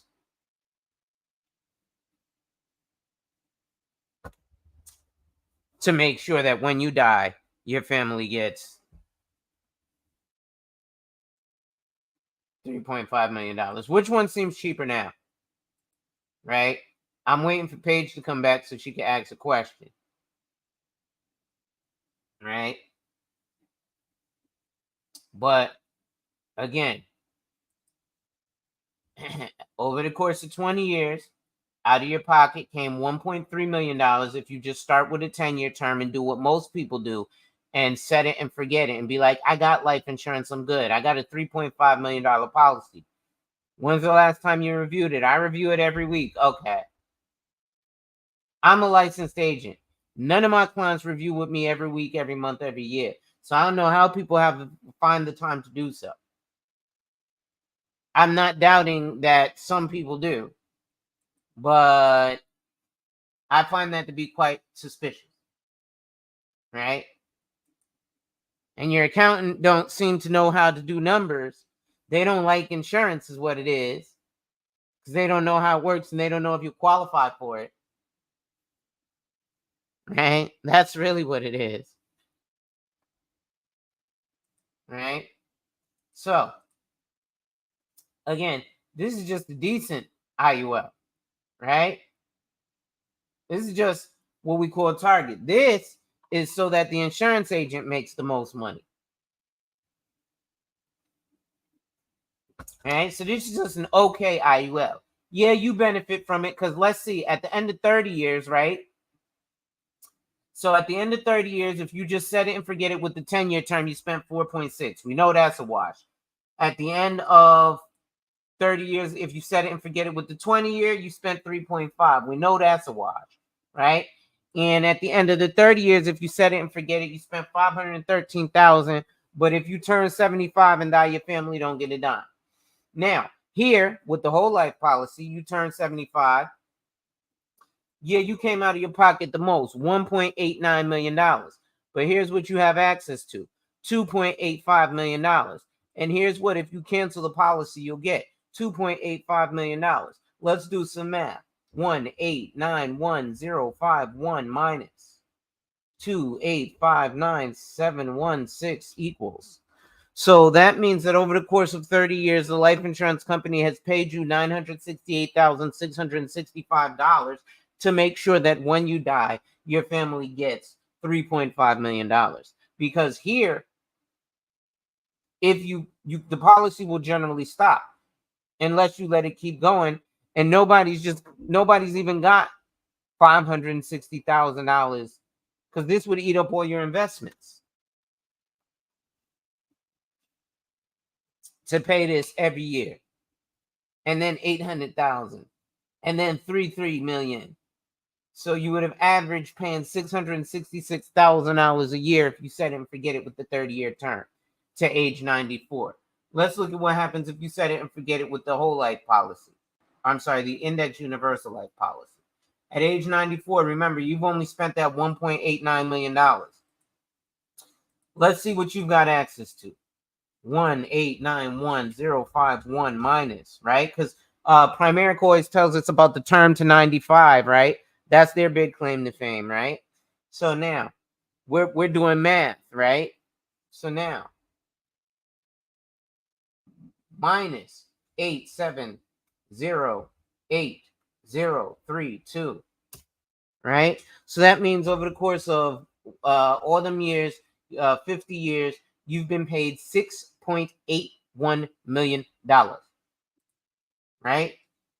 That ain't me. Men lie, women lie, numbers don't, right? This ain't me saying that. This is the calculator, right? And it's on paper, and that becomes your contract, right? And again, this is not a greatly designed IUL, right? So now let's design a little bit better of an IUL,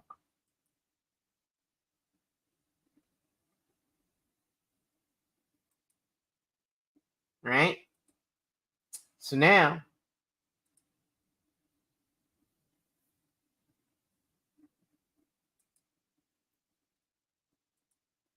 because remember, we're talking about shelters.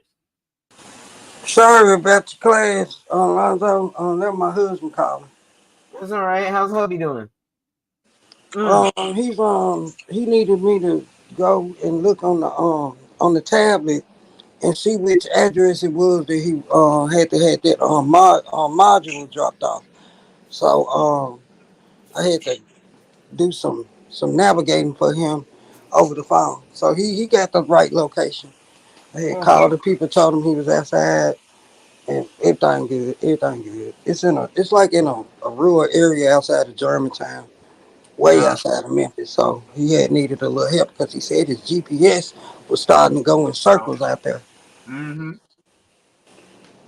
So he All said he good. called the office to dispatch, but the phone was busy, which is kind of odd. I had forgot that they got to shut it down and bring it back up. Remember I was telling you about the POS system. Right. Yeah, I was telling him that's why it's offline. That's why. I told Mm. your ass to keep the landline at that business. Damn that digital phone shit. I told your ass. Yeah. Yeah. But go ahead, Lonzo. I'm sorry. That's all good. Listen, we live in life, right? So Yeah. what I was showing here was, right, the whole life or the universal life. But again, this universal life is just an okay one. This one isn't for your benefit. This one is for the insurance agent benefit. What I mean is, give me 1 second. Go ahead. Take your time. Take your time. Oh, by the way, babe. Paige, how you doing? Paige, how you doing? She said she good. Great. That's all I want to hear. Yeah.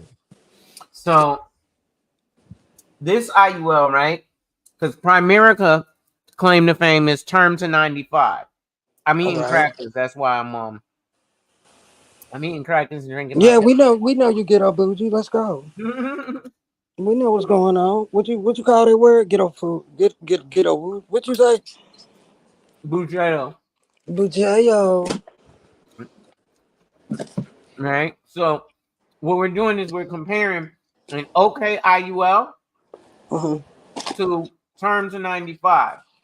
So we can show you how much it would cost with a term if you set and forget it with the 10-year term, the 20-year term, and the 30-year term, all the way to your age 95 and how much money comes out of your pocket, right? Right. Versus the IUL, because everybody's always like, well, term is cheaper, buy term, invest the rest,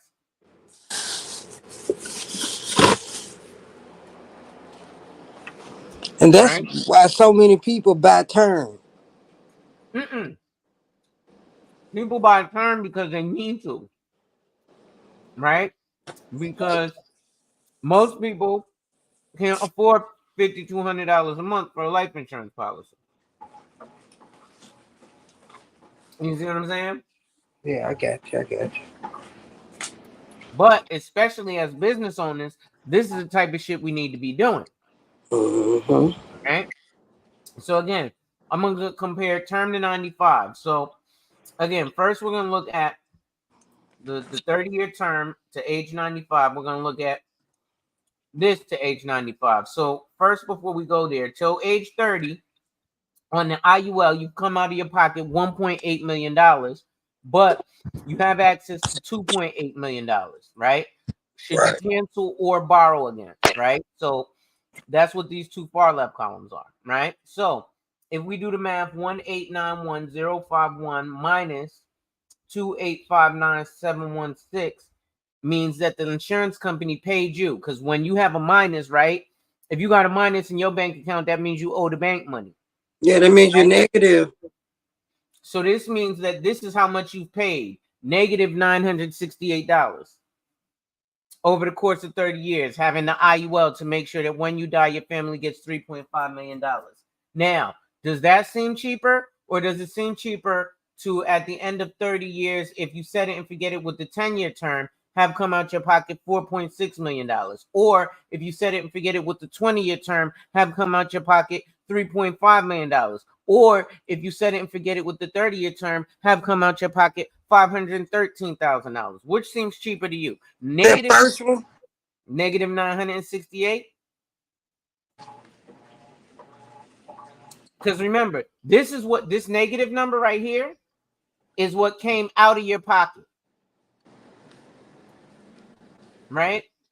Okay. So if it comes to my balance sheets and it says I owe whoever a bill, and they send me a bill and it says I owe them minus $968 or 968,000, right?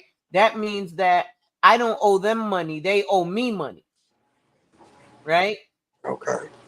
Now, if you look at that negative 968,000 is exactly what you see here in your whole life or in your universal life.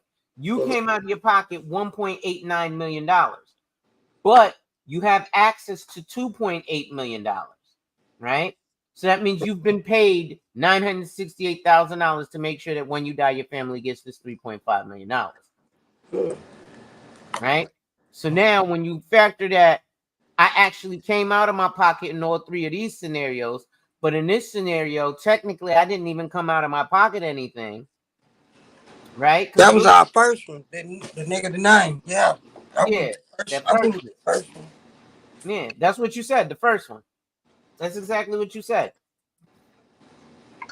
So now let's do the 95, right? Lonzo, you you break it down where it makes sense to us average people. You feel what I'm saying? Okay. That's because I'm an average person like everyone else. You're not average. You good ghetto. Okay, this is true. I am. Right? So now let's look at that term to 95, because you could go to 95 with any term. They just don't tell you that. That's why Primerica's like, yeah, you could get term to 95. It's annual renewable and the price goes up every year, right? So over the course of 30 years, if you set it and forget it with the 10-year term, you spent $3.8 million of your own money to make sure that when you die, your family gets 3.5. I'm sorry, you spent $38 million of your own money to make sure that your family gets $3.5 million. That's kind of a waste of money, huh? Yeah. That means that basically you paid $750,000 a year. If you do the 20-year term, you basically spent $37 million of your own money when you're 95, or $725,000 a year, or $666,000 a year in the 30-year set and forget it. And at 95, the policy stops, right? Okay. There's no more term at all. So if you're one of those immaculate people who lives to 192, there's no way you can now leave a financial legacy. Well, that's not the case with whole life insurance. So at 94, you stop paying this at 74, remember, right? So you don't pay anymore, just like with the term, right? Because I said you're going to stop paying at 74. So with the term, really, since you stop paying at 74 with the term, this is where everything stops. You don't have no insurance no more. but we were just comparing it to term to 95. So if all things are equal, most people buy a term insurance policy to quote unquote be self-insured at the time that this is done. This is what they told you. Your investment accounts are going to be able to self-insure. So you're going to be able to liquidate those, pay the taxes, keep up with inflation, and live the lifestyle that you want for at least another 20 years off of this happening. Yeah, right. Okay. Sounds nice, don't it? Yeah, they dress it up. They dress it up. Okay. Now, again, this IUL that I'm showing you is not the nicely designed IUL at It's $5,200 not. a month. No, this is not the good one. This is an average IUL, Okay. right? So over the course of 30 years, again, you still haven't spent a dime. So we're at that same $1.8 million. 1891051 is what came out of your pocket, out of your bank account, and actually got deposited into the insurance company's bank account Okay. in real time, right? Over the course of that 30 years. But now we subtract what happened was the life insurance company kept some money on the side for you in cash value. So over the course of that time, let's subtract what they've kept for you. Minus 8708032.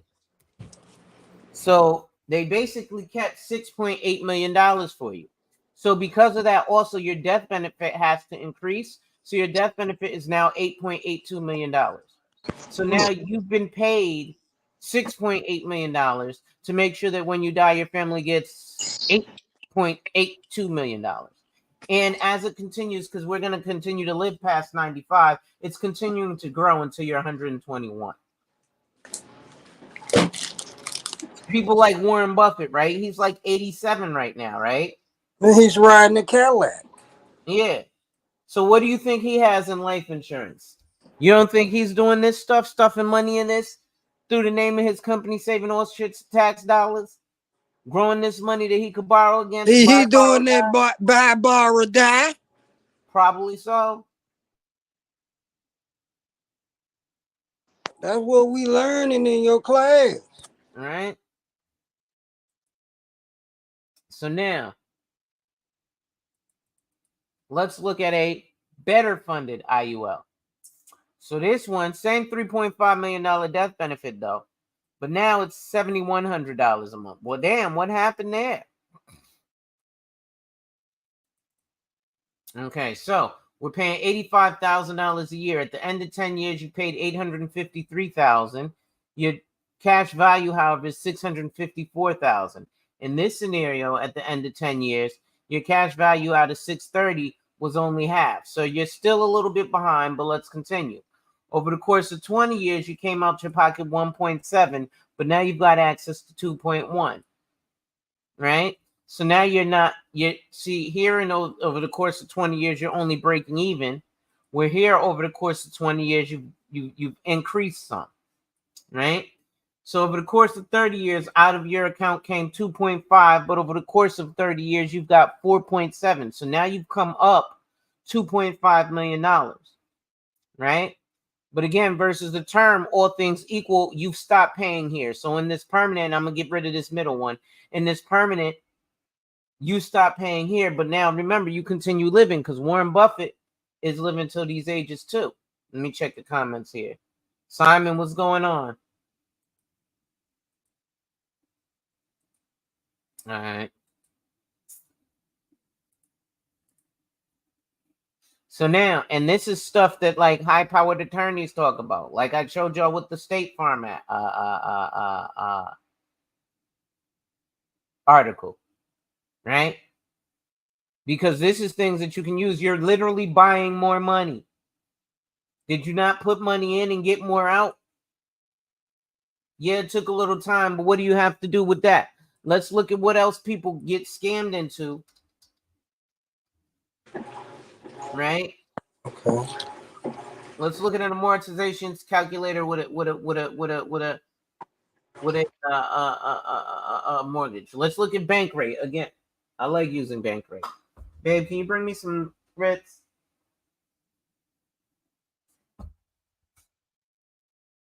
Right. So let's say, so they're gonna say a $330,000 mortgage, right? for 30 years at a 5.2% interest rate. Because, everybody wants to get the real estate. Listen, generational wealth is real estate, really.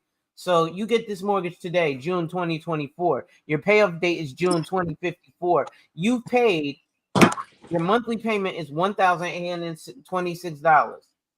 Over the course of that 30 years, you paid $657,000. Right? Right. This ain't, I didn't even type in no numbers. I literally just went to the website, right? That's what I saw you do. Let's look at the schedule. It literally will show you the schedule. So your first year, right? You pay $8,670 in interest. Only $2,000 went to the main balance of that $330,000 you borrowed. Right? So then people will tell you this is a better option than getting life insurance and using the life insurance as your own bank.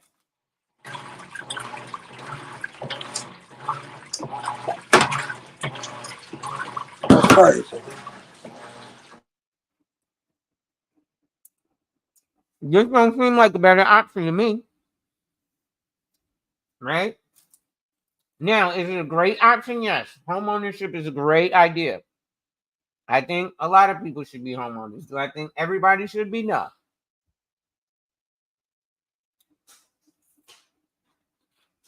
Why you don't think everybody should be? Because some people are renters, some people are buyers. What you think?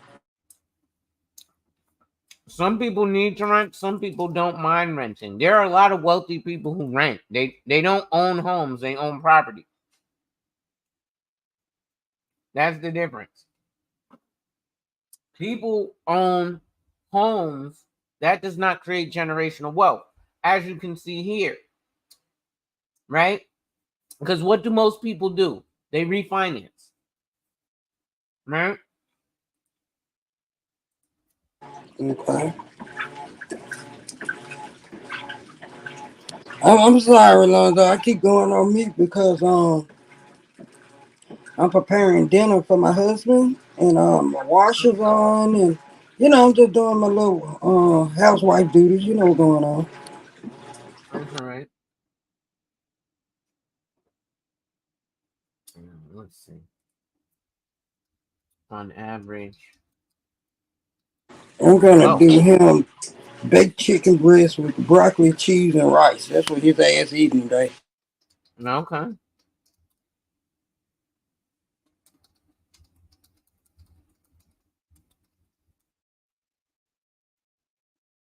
Um,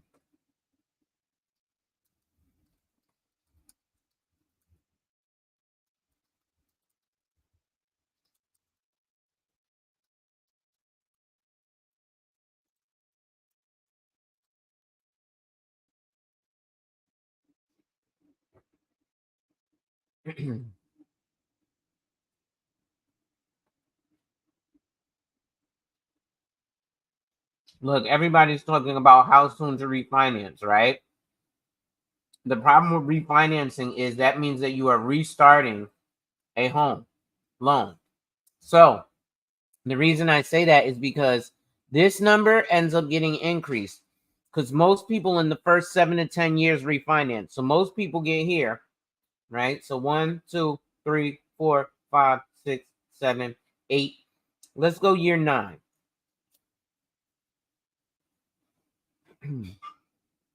Let's go. Right? So year 9, they came out of their pocket 48,393.41 plus 1, 2, 7, 8, 9, 5.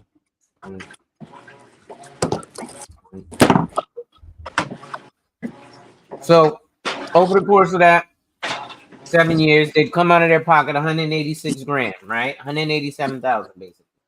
But they're going to restart this loan. So what happens when you refinance? Generally, the first loan gets completely paid off and likely sometimes tacked onto the back of your loan, but you get a lower monthly payment. Mm. Right? Now, owning a home is a great thing because it reduces the cost of a living expense, right? Okay. But it doesn't generate an income, right? What does generate an income is property ownership, meaning that you own things for people to rent. Okay. He said, what is considered the average black family? Let's see. Oh, somebody asked that in the comments? Mm-hmm. Great question, whoever asked that. Who asked that? Right.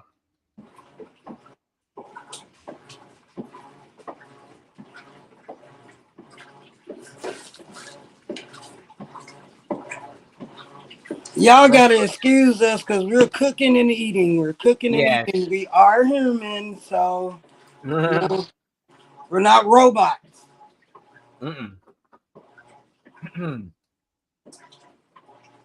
my God, they replacing the Walmart employees with the robots and the self checkout.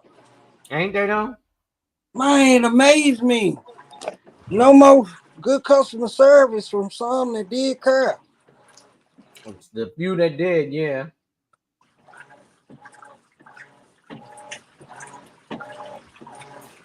So it says here, as far as wealth, according to the U.S. Census Bureau in 2024, black households made 13% of all U.S. households, but only held 4% of all the wealth. The median wealth of all black households was $24,520, which is about 1/10 of the median wealth of white households, Mm. $250,400. However, a Wells Fargo study from 2023 found that average net worth of black households increased to more than 340,000 through the third quarter of 2022, which is a 32% increase over 11 quarters. Okay. However, black Americans' net worth is still 70% below that of non-black households. Our Wow. net worth end up because we did end up doing shit like buying houses for 330,000, right? Right. And then because of the real estate boom, yes, they did take off like a rocket for a period of time, right? Okay. But let's see how much the average black family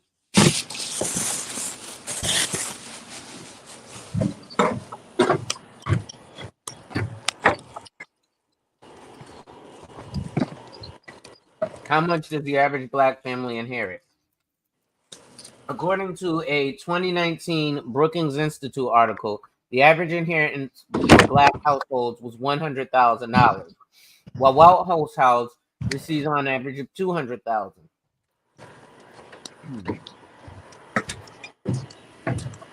However,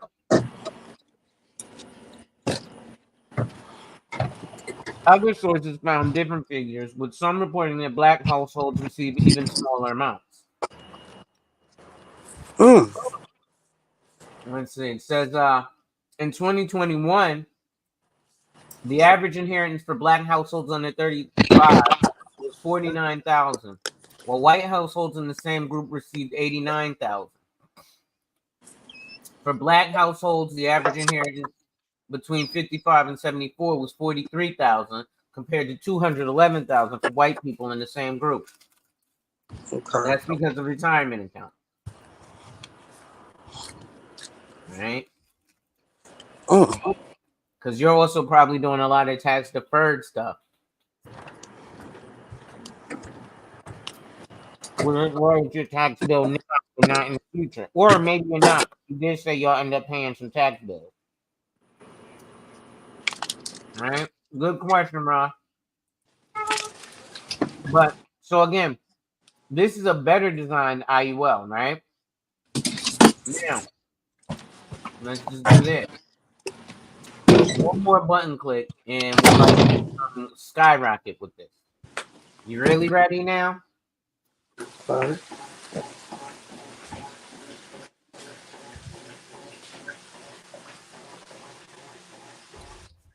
Now remember, I broke it down for you. I showed you a poorly designed IUL at first, right? Right. Then I said, okay, this one's okay. Now, this one is set up to really kill. You see that? That's $20,000 a month. Let's play the game, y'all. Let's go. Right? If we want to play the game, let's play the game. Now, let's look at those cash values. And this is why a lot of people say the IUL isn't for everyone. Right?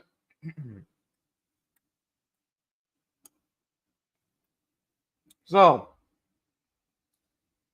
you're spending $243,000 a year. Right? Oh, hold on. Before I do that, right? Because what I'm showing y'all now is something that the rich people go after, right? You don't think so? Let's see. Democrats blast life insurance plans as tax breaks for the rich. February 21, 2024.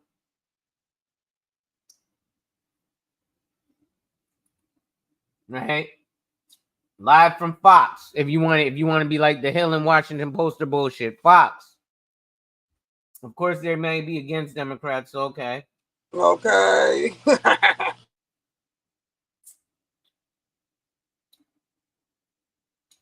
CNBC. Right? So let's go back to the top ones. Let's just go here at the Hill. Why would they say that life insurance are tax breaks for the rich? Why would they say, oh, no, no, no? Why would they tell y'all not to get cash value life insurance? You don't think these guys are getting term life insurance as a tax break, do you? Right? Democrats on the Senate Committee on Finance took aim at private placement life insurance in a report released Wednesday saying the specialized plans amounted to tax breaks for the wealthiest Americans. Right? Though legal, Wyden says the plans are offering $40 billion in policies to a select few thousand of the highest net worth individuals in the country. The average face amount or the average death benefit is about $13 million. Right? So remember, I told you if we're going to go, let's go. If we're going to play the game, let's play the game. Let's play. Player one up. Right? So again, we're stuffing $20,000 a month or $243,000 a year into the policy. At the end of 10 years, we spent $2.4 million. But here comes that damn calculator again. All right, let's look at this term policy, right? Well, no, let's compare it to a not great IUL versus again a great IUL. Remember, and I'm sorry, this right here is a good IUL. But now I'm going to show you versus the great IUL, right? And I still beat the IUL, but I still beat the term. But again, I can argue all three of them. I just got to actually sit down with you and go through actual numbers, and you'll become a client. Right? So again, at the end of 10 years with the 10-year term, you spent 64 grand. At the end of 10 years with the 20-year term, you spent 106 grand. At the end of 10 years with the 30-year term, you spent 171 grand. At the end of 10 years with the good design IUL, 853, let's do the math. So 853,025 minus 654,283. So you spent 198,000, right? So Okay. this one, at the end of 10 years, right, you spent, now again, this is only a $3.5 million death benefit.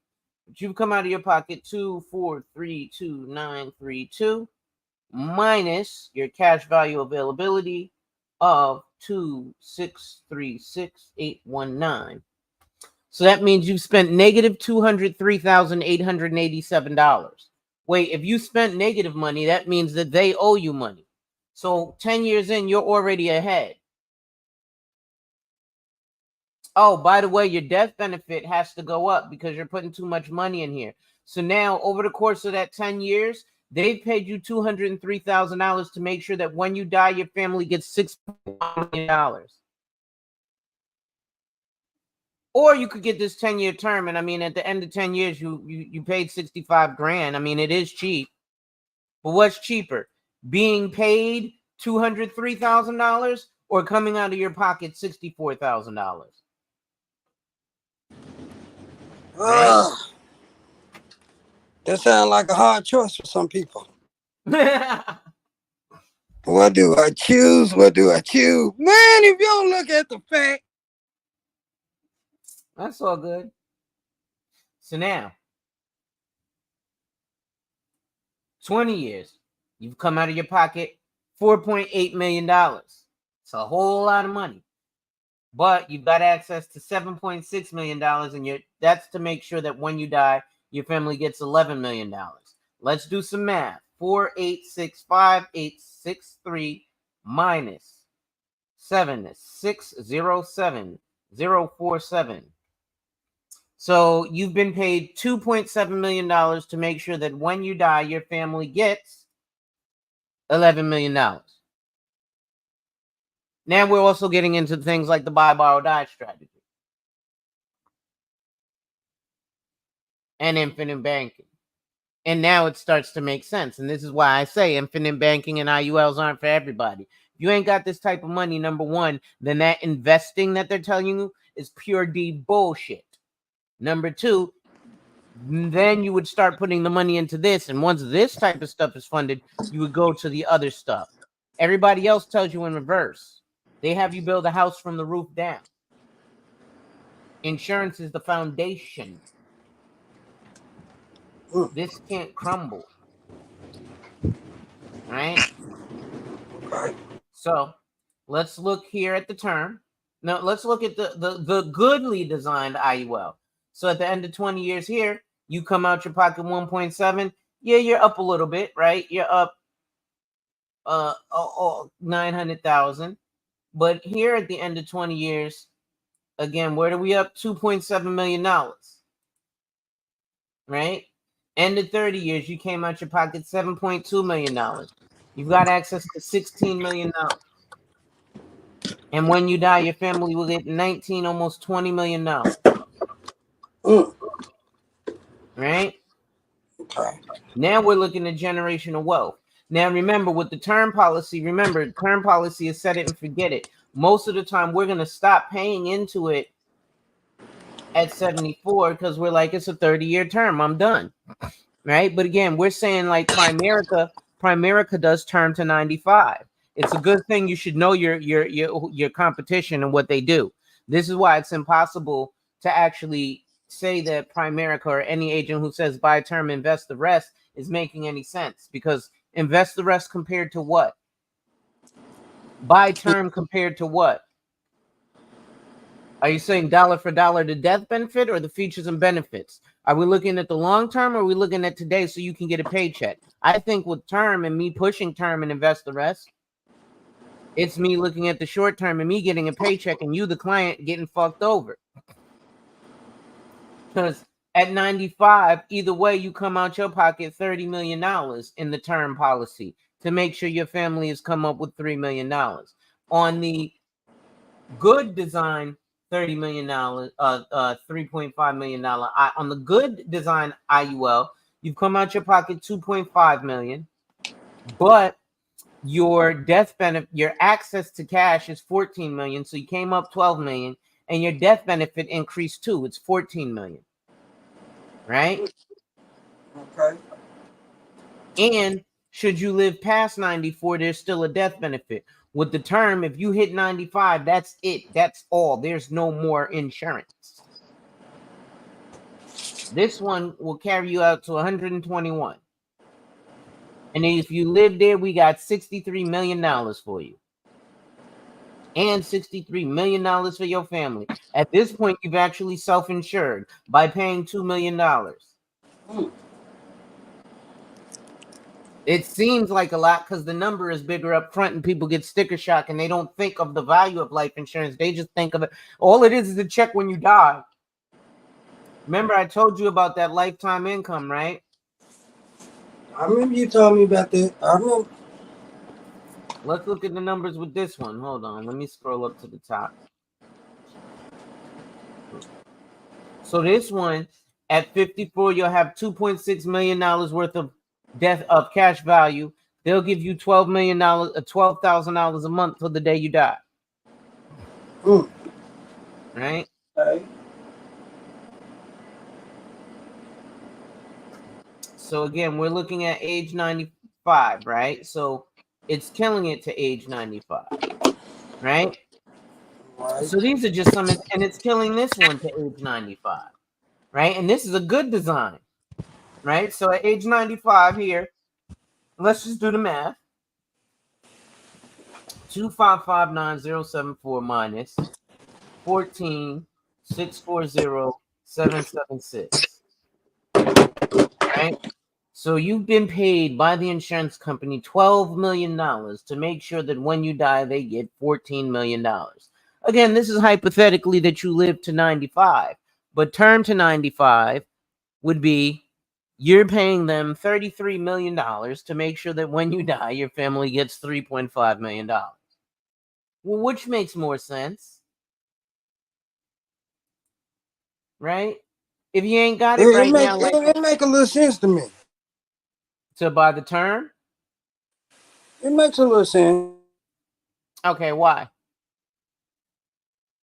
because you're paying less for your family to get more. No, you're not. It's the same $3 million death benefit. It's the same. Yeah, in this term, it's the $3 million death benefit. Right? With the whole life, with the IUL, it's a $3 million death benefit, but because there's cash value in it, the death benefit keeps growing. Right? So yeah, you're paying $7,100 a month, right? Versus how much was it? Versus $1,500 a month, right? So yeah, $1,500 a month is a smaller number up front, but over the course of 30, 50 years, because you paid $1,500 a month and stopped paying $1,500 a month for 30 years, because remember, after 30 years, that's why here this left column right here says premium outlay. This is what comes out of your bank account every year, 85 grand, right? So now at 75, zero comes out of your bank account. So you're not paying anymore, but you still have life insurance.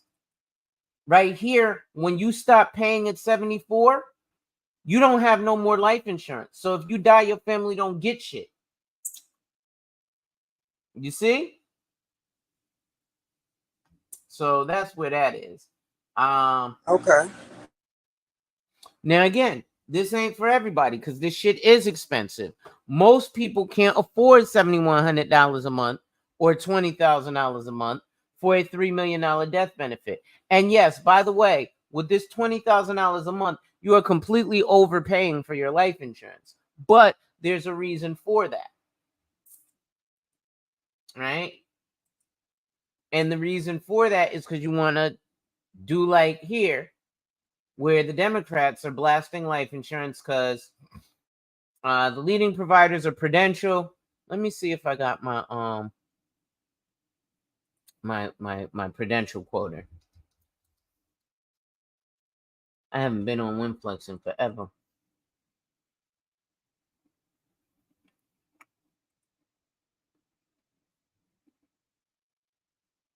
Because I generally just show one company because that's my favorite carrier. It's easier to do that way.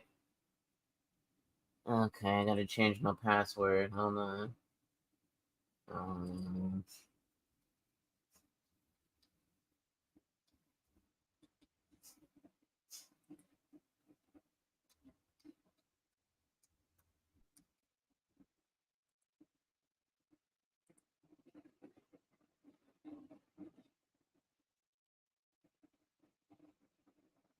And these are some of the other carriers I'm approved for: Mutual of Omaha, Equitable, Nationwide, Prudential, and Security Mutual.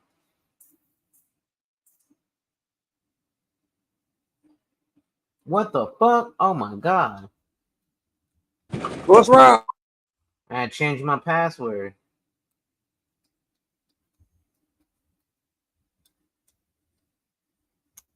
Okay.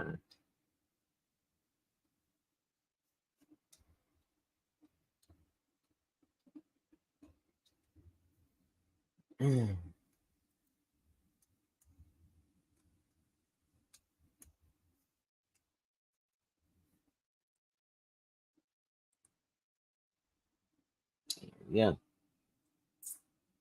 What the fuck? They did it again? Yeah.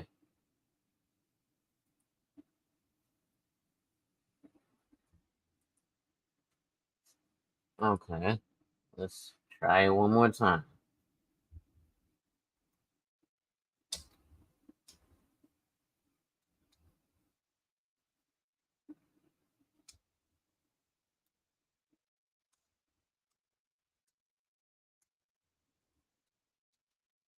Okay.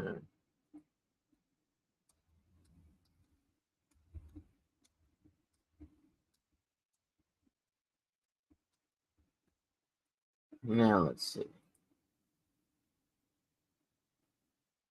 God damn it. Okay, let's just go here. Yeah, I gotta change my password. They won't let me. Okay.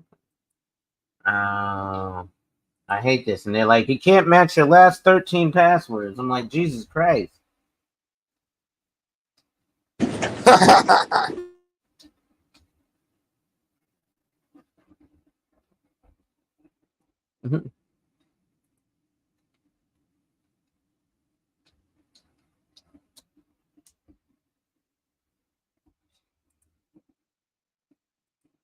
Now this should work. What in the flying fuck? Okay.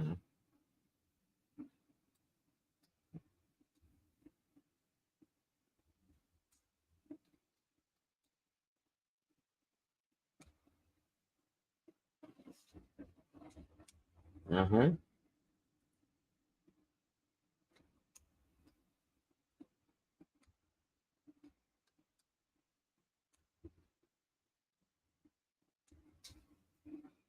Now this better work.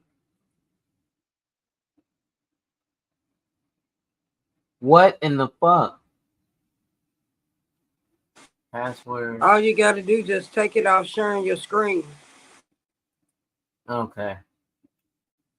I'm not understanding. Okay, yeah, I guess it's not 8 characters, including one lowercase, one. Oh, it has to be one of those symbols. That's why. Okay, that's no problem. They changed the fucking. Okay.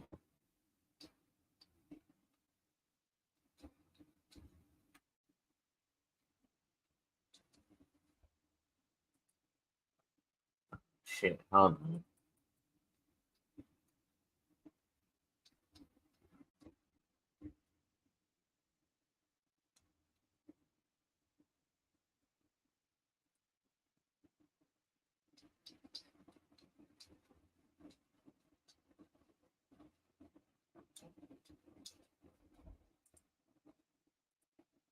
See.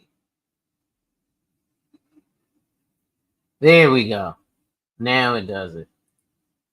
Alright.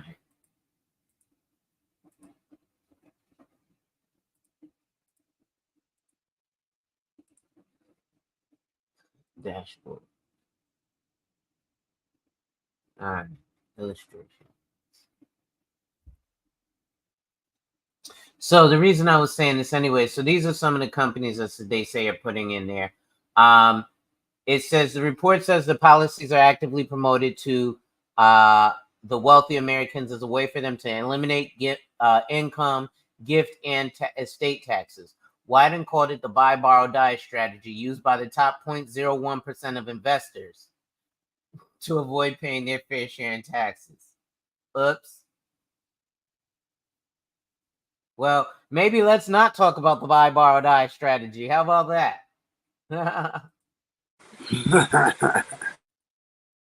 Maybe I shouldn't be telling the average American about that. Maybe Primerica should just tell you to buy term and invest the rest. Right?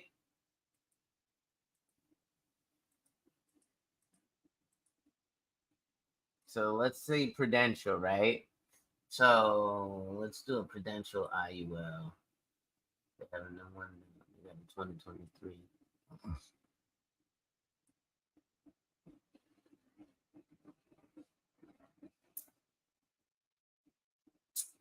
Give me a second. This software is kind of wonky, but that's some of what I wanted to break down for y'all. And a lot of this is that generally we don't, because apparently we pass down nothing, but we inherit 100,000. Let's see, Penn Wharton,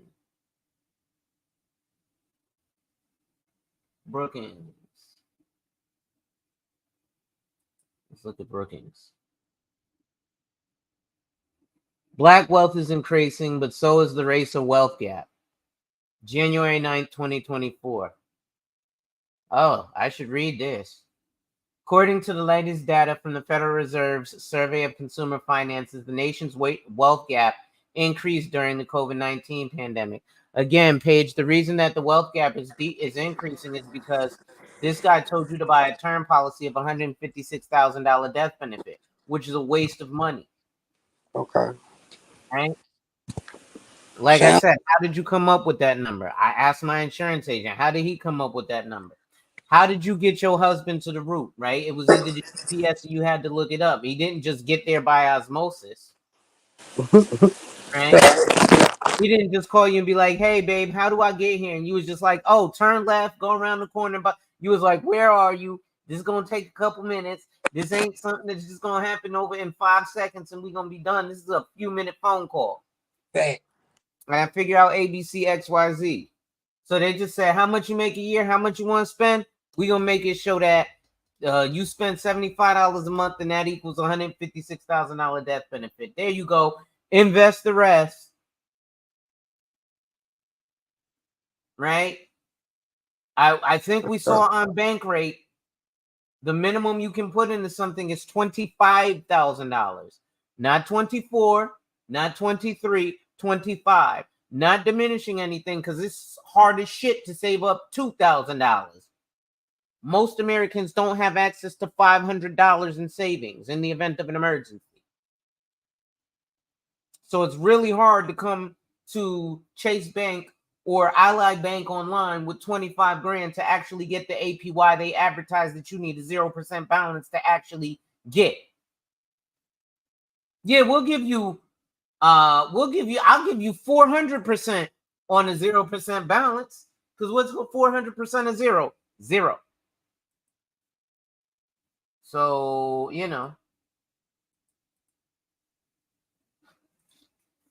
So it says here, between 19 and 22, median wealth increased by 51,000, but the racial wealth gap increased by 49,000, adding up to a difference of $240,000 in wealth between the median white household and median black household.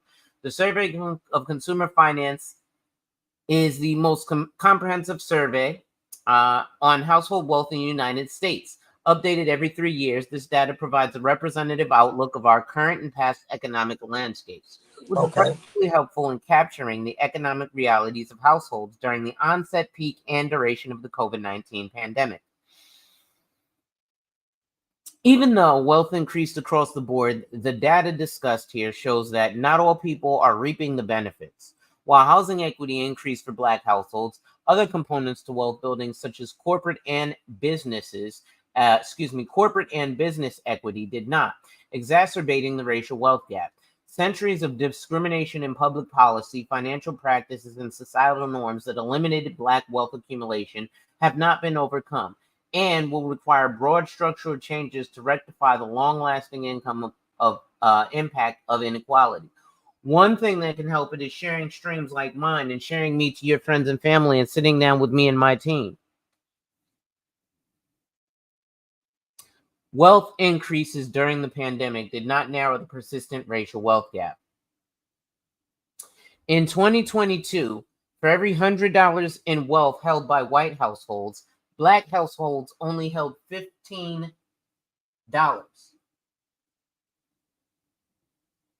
So if we flip that into hood terminology, if I want to go buy some food stamps for 50 cents on the dollar, I can only get $30. The white guy can get your whole check. Right? I'm going to flip it to food stamps instead of what it's stereotypically done with black men, which is stereotypically drugs. And that's not even others that stereotypically do it. We stereotypically do it ourselves. I stereotypically do it myself. So I have to be cognizant of that. Figure 1, using the data from the Federal Reserve's distribution of financial accounts, shows that between, let me check the chat here.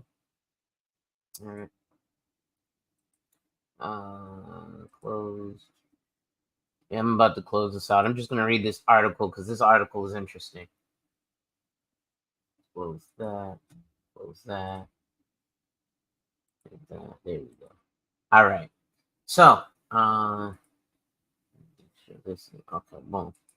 So it says here, wealth measures the total value of assets a family owns, such as housing and business equity. Remember when I told you about business valuation? Right? So actually right here, we can actually look here. What is a business valuation? A business valuation is a process that determines the current worth of a business using objective measures. It can be used to assess the value of a company or part of a business, and can be used for many reasons, such as selling a business, getting a business loan, gaining investor support, establishing partner ownership, tax reporting, or divorce proceedings. To determine a business's value, a valuation will consider many aspects, such as assets, including inventory, equipment, property, and liquid assets, cash flow, management structure, share price, future earnings prospects, and capital structure. Right? So you've got price to earnings ratio, comparable analysis, industry best practices, time revenue method, value asset valuation, discounted cash flow, and entry valuation. So yes, getting a P&L is part of it, but it's substantially deeper. I actually partner with a company who does business valuations. That's why we need 3 years of your K-1s or your corporate tax returns. But so these things are things that are minus their debts, such as student loans and credit card bills. Now, during COVID-19, wealth increased unevenly. Median wealth, which provides an indication of a typical household's financial security and capacity to invest in their future, increased at varied rates depending on race. Figure 1 shows distribution of financial accounts, shows between 19 and 22, wealth increased for all racial and ethnic groups. However, according to the Survey for Consumer Finances, median black wealth increased from $27,970 to $44,890, but continued to lag other racial groups. In 2022, median wealth was approximately $62,000 for non-white Latino or Hispanic households, $285,000 for white households, and $536,000 for Asian American households. Asian American household wealth data was only provided for 2022, and therefore time series graphs will only show wealth data for the racial categories Black, Latino, or Hispanic, white, and other, which includes Asian American, Native American, and Pacific Islander wealth. So these are those charts. And these aren't just from me, and this ain't no bullshit place. This is Brookings Institute. Right? So they show you here the wealth increase, right? They're all in the trillions here. They've increased. The white has increased from quarter 3 1989 to quarter 3 looks like 2020. by 140 trillion. Black, we are at quarter 1 2023, we're at 6 point, oh, hold on, wait. Quarter 2 2023, we're at 6.5 trillion.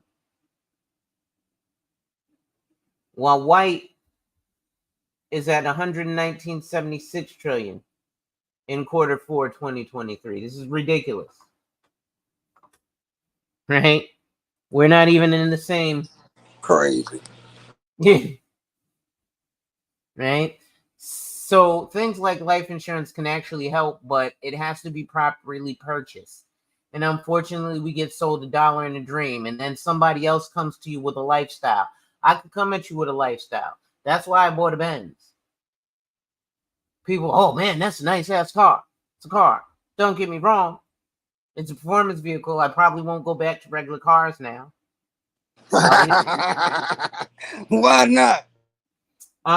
Once you had the best, you don't want the rest. Yeah. Well, listen, I also did that with my mattress. Hold on, let me show you the first mattress I slept on. What, you got a purple? Purple. Me and my wife. No, they got this old famous mattress on TikTok that's viral called Purple. No, I know. I'm gonna show you what I had gotten. Me and my wife had gotten while we were at Macy's. So, and we had a king size. We don't have it anymore, but let's see. Heirloom, right? Just so you see, like I said, we bougetto. So back before I had a car, I used to stunt on dudes because I was like, I sleep on your used Benz. I sleep on my used Benz. Literally. Let's go king. So just so you guys know, a king size is bigger than a California king. People like to stunt and say I have my California king. So this is the one we had here. Oh, it's on sale right now. We got it. It was $15,000. On regular price, it's $12,799. On sale right now, it's $10,000. That's just for the mattress. It's not the mattress and the box springs. The box springs brings it to like $15,000. Right? You think that's crazy? Watch this. Pure luxury mattress at Bloomie's.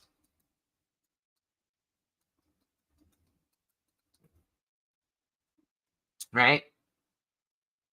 So here it is, Bloomingdale's. And this is the queen size. But again, I sleep on a king. So a king size is 76 by 80.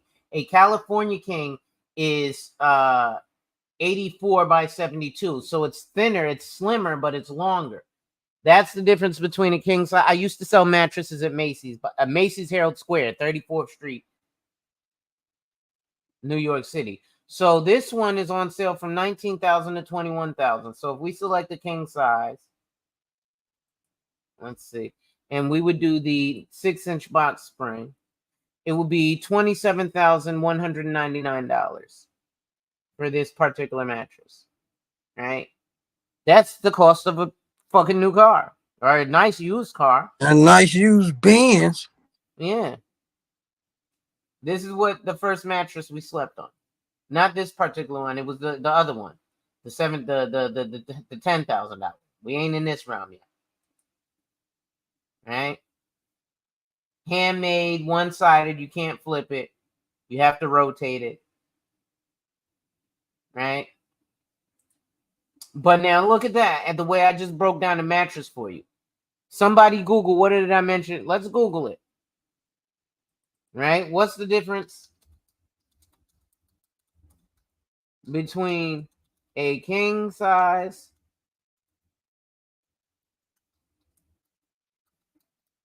bed and a California king? Remember, a king size is 76 by 80. A California king is 72 by 84. Let's look it up. Right? Oh, a California king is 72 inches by 84 inches. It is 4 inches narrower side to side and 4 inches longer head to toe than an Eastern king, 76 by 80. A California king may be narrower and longer, but a king is wider and has a slightly larger surface area. Okay? So now I just broke that down, and this is how I became the #1 salesman in 2 months at Macy's in Herald Square. because I educate the fuck out of my client to the point where you don't need me, except you do need me because nobody else can do what I do like they do it for TV. Tell them. What's good, NC Worker? So, since 2010, the wealth disparity between black and white families has persistently expanded. From the very first survey on consumer finances in 1983, the smallest difference between black and white family wealth was $123,910 in 1992 and has steadily climbed since, peaking in 2022. Figure 2 shows that from 1989 to 2022, the black-white median wealth gap has averaged $172,000 and has rarely dropped below 10% of this. However, between 2019 and 2022, the gap breached 10% of the average, signaling an increase in the disparity not seen since 2007, when the gap reached $214,970.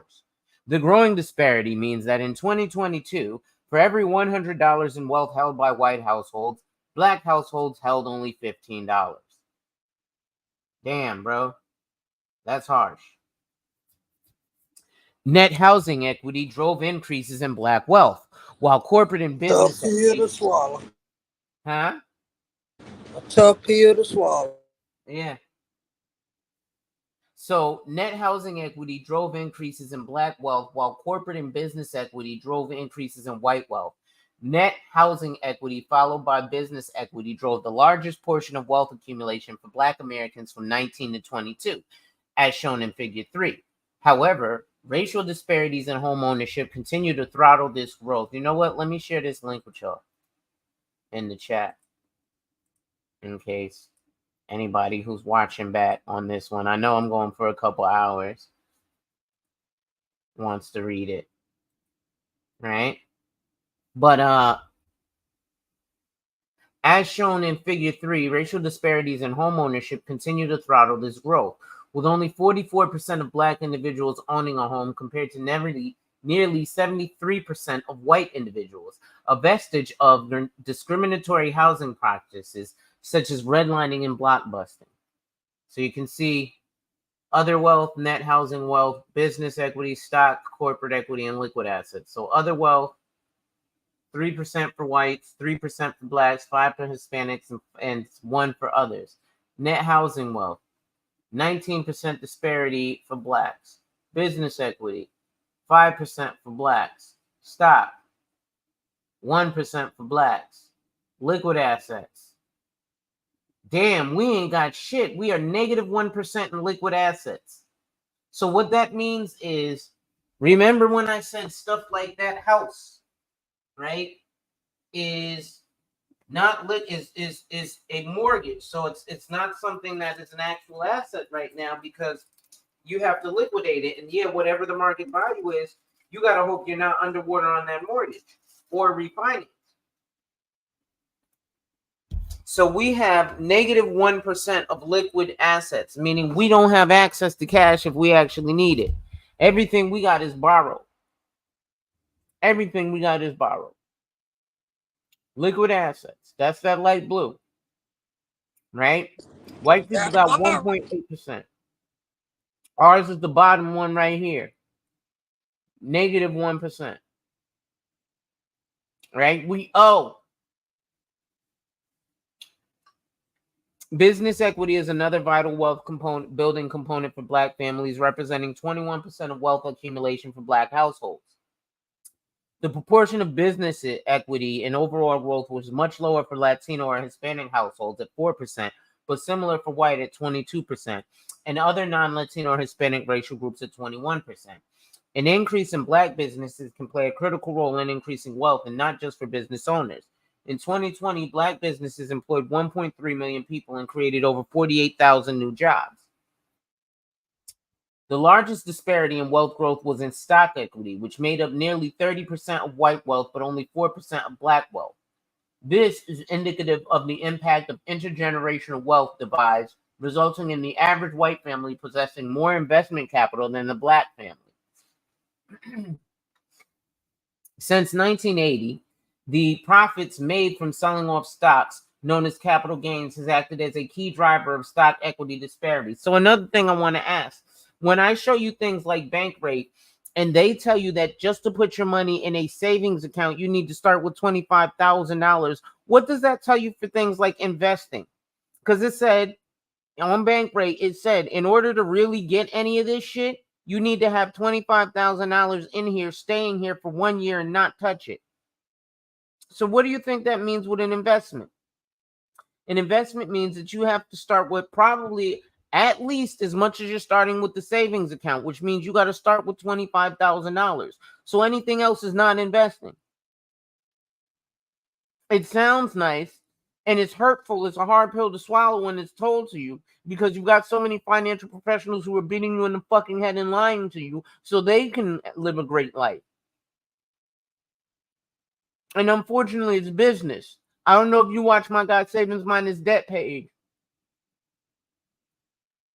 but if you do, he says a lot of this shit, and I'm realizing it's true. And I'm about to start beating motherfuckers in the head in a minute, because I want to live a good lifestyle. I like Benzes. Me too. Right? So, stock equity appreciates more rapidly in comparison to housing equity. So then why is everybody talking about home ownership is the best way for catalyzing wealth accumulation drastically for those who historically already hold stocks? Now, again, Fake ass dream they give us. right. But the problem is this. In order to invest, it has to be big chunks for it to make any sense. Right? Just like I showed you with the IUL. It has to be a shit ton of money for it to make sense. Right? Even with the term life insurance. If you're going to get a term life insurance, why the fuck are you spending $75 a month for $156,000? Because mind you, that's not going to replace 1 year of your income. Because mind you, you got this thing called a funeral that has to be paid for. The average funeral is, let's say on the low end, $10,000. About $21,000 when you add everything up. Right? Maybe just for the process, it might be $8,000 to $10,000. But then the casket, and then the preacher, and then the horse and carriage, and then them putting the dirt on your body, and then the flowers, and then the hall for the repast, and then the pamphlets, and the flyers, and the ushers, and somebody pass them out, and somebody play the organ, and somebody play the music, and the pallbearers, and the limo ride to carry the body, and the chicken that we gonna eat at the repast. Is any of this ringing a bell? Right? So, and I'm not trying to. You talking the right stuff. That is what happened at the funeral. You forgot that. You forgot. Happy auntie, take me with you. You can't go, man. You can't go. I told you don't do that ghetto ass shit at this funeral. Didn't I tell you that? Who baby mama that is? Lord. You know what's funny? That actually is an Egyptian tradition. So there comes a tradition from a period in Egypt where you could actually pay people so that when you would die, that people would come to your funeral and cry incessantly over your funeral. So it's an actual old tradition from Egypt. But this would be it would make your family look more noble, because there were people who are mourning your loss. If you were just a pauper and died, nobody cared. Right?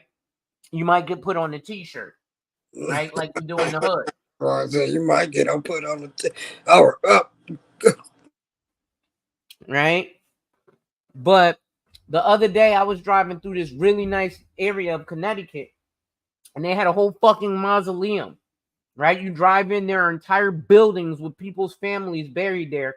You could drive up, you could park, you could sit and have a fucking picnic and eat with your dead family of the last 400 people that done died. We got a headstone that's flat. or teddy bears with on light poles and shit. How much does a headstone cost? So you could get one here for $1,200 for cheap. I guess you could get one for $130. I don't know about that. Oh yeah, somebody also, you gotta pay somebody to put it in the ground. Right? The average cost of a flat headstone is around $1,000, while an upside headstone costs around $2,000. So damn, that funeral, my funeral only $3,000. You didn't get a headstone or nothing, did you? However, headstone price will vary depending on a range of factors, including the type of stone, the engraving, and the upkeep costs. Oh, damn. So, as I continue. So, these stocks concentrated wealth into white households. But again, stock equity appreciates more rapidly in comparison to housing, catalyzing wealth accumulation drastically for those who already hold stocks. Large racial disparities in stock equity reflect the growing concentration of wealth. In 2020, Brookings Senior Fellow Vanessa Williamson wrote that 400 of the richest Americans have more total wealth than all 10 million Black Americans' households combined. Are you serious? Hey, I ain't say it. It's Brookings Institute. And mind you, that includes our Jay-Z's and LeBron James. Because it said all 10 million Black American households. Unless we aren't considering Jay-Z, LeBron James, Black American households. Right? That includes Oprah. That includes Tyler Perry. Unless we're not considering them Black American households. Right? Happy Juneteenth, y'all. I know I'm late. Hey, I commented up under that and said, but it's still June, though. It's still June. I should have waited until July. Right? So, because we celebrate his story every day. We talk about his story every day, not just one day. Every day. So it says, looking at housing and stock wealth since 1989, the increasing wealth gap becomes dramatically clear. Real estate wealth and stock equity show the power of intergenerational accumulation that a myriad of discriminatory policies had catalyzed, concentrating ownership in white communities. In the 1980s, a booming market made prior ownership of stocks and housing even more powerful, exacerbating the black and white gap. So this yellow is black real estate. And as of quarter two 23, we own 2.75 trillion versus white, who owns 33 trillion. Okay. So somebody ain't doing something. Caesar Pena flipping the block. More granularly, figure 5 shows that between 19 and 22, decreases in salaries among black families drove income declines, yet business revenue, including from self-employment, which is, so self-employment is generally what most black people do when they say they have a business. Especially a lot of our black women. I do nails, I do eyelashes, I do real estate, I'm a bottle girl. All that is self-employment.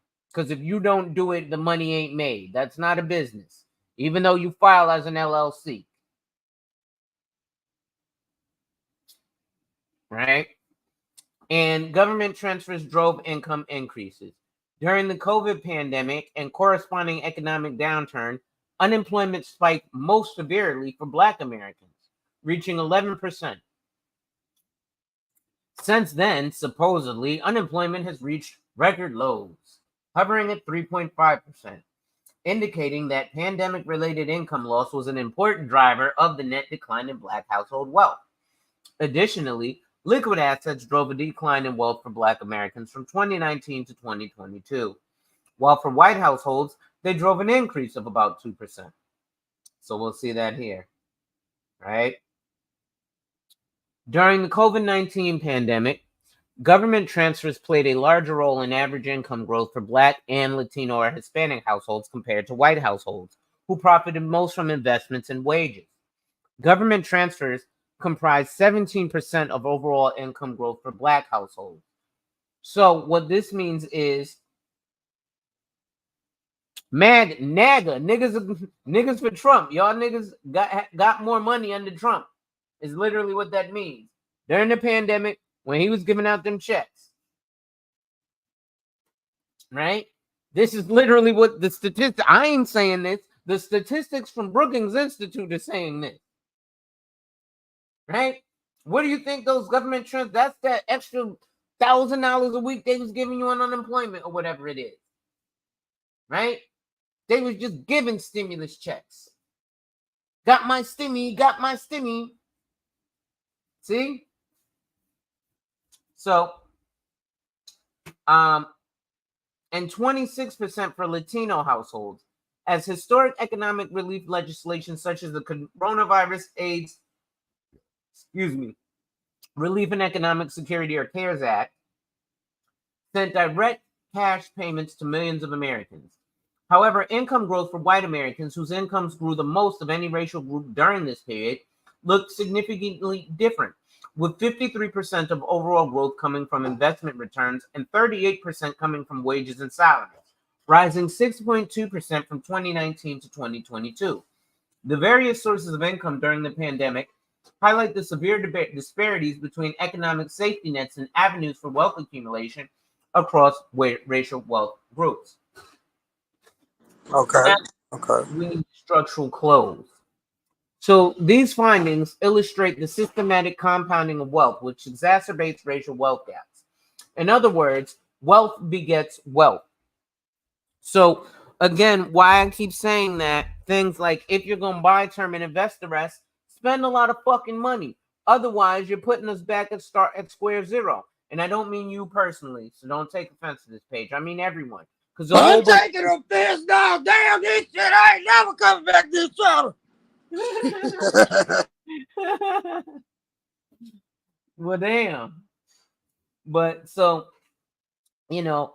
buy it so that it makes a difference, right?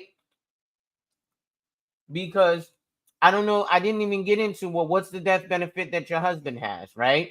We didn't even get into doing the life happens for your husband, because just like you are doing the inside work, he's doing the out there physical. What if something happens to him but you stay alive? Is there enough money there for you to hire somebody to do what he does? Do you know how fast it's going to be for you to hire somebody to do what he does? Generally, it takes 6 months to replace someone. Right? Right. But actually, let's Google that because I might be wrong. How long does it take to find a replacement for a key employee?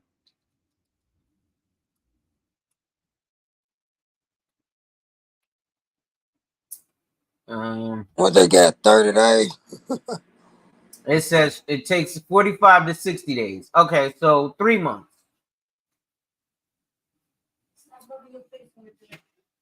Right? So, yeah, it says about 3 months. Now it said, well, that's to find a new employee. That's different than a key employee. Yeah, that's way different. That's way different. A key employee, it says 45 to 60 days, right? And that's just to find somebody, right? And that says speeding up your recruitment process. We have worked with our organizations that have taken 45 to 60 days to replace a key employee because they used us, right? Semo Consulting, right? So they're saying survive the death or loss of a sudden employee. One, you have a written plan. Two, you have a plan for the sudden loss of every key employee. How does that work? This list should not just include executive and managers, but key sales reps and specialists who are responsible for your organization's revenue and service delivery. Who has special skills? Who has special certifications and licenses? Who owns your most critical customer and vendor relationships? While you may think it's your organization, the customers and vendors may say they do business with you because of one of your employees. For example, you do the dispatching with the truck. My brother works in trucking. He works in parts. He used to work for this big Jewish company in New York City. They got it fucked up with him. He quit. He left. He took all his customers to their competitor. Wow. because they work with him. Guess who they called every day? Even though he says Who they call every day? they called him. When they called, yeah, he answered so and so trucking. But guess who they spoke to? Hey, so and so. Hey, Aunt, what's up? Oh, hey, Bob, what's up? Oh, da da da da da. Yeah. So when Aunt leaves so and so trucking and goes to XYZ trucking, guess what happens? They call so and so trucking and hey, so and so trucking. This is Rodney speaking. How can I help you? Hey, Rodney, this is Bob. Where's Aunt? Oh, he don't work here no more. Oh, click. Because they also have his cell phone number. Because when they need shit, like truck parts, you be out on the road, you want your truck part when you want it and need it. Right? So anyway, these findings illustrate the systemic compounding of wealth, which exacerbates the wealth gap. Wealth begets wealth. Past and present discrimination in markets, including housing, banking, taxation, higher education, and more, result in lower average wealth for Black families. Policies that privilege whiteness are reflected in higher levels of wealth for the average white family, which can be leveraged across generations to create greater wealth and advantages. This became very clear during the pandemic. Black households made major gains through housing and business equity, yet that growth paled in comparison to white households' gains from investment returns. Pause. One thing that can really close this gap in one generation is a term life insurance policy where you pay a lot of fucking money to make sure that your family gets millions of dollars. If you're going to get it because it's cheap, don't be cheap, but get it because it's cheap.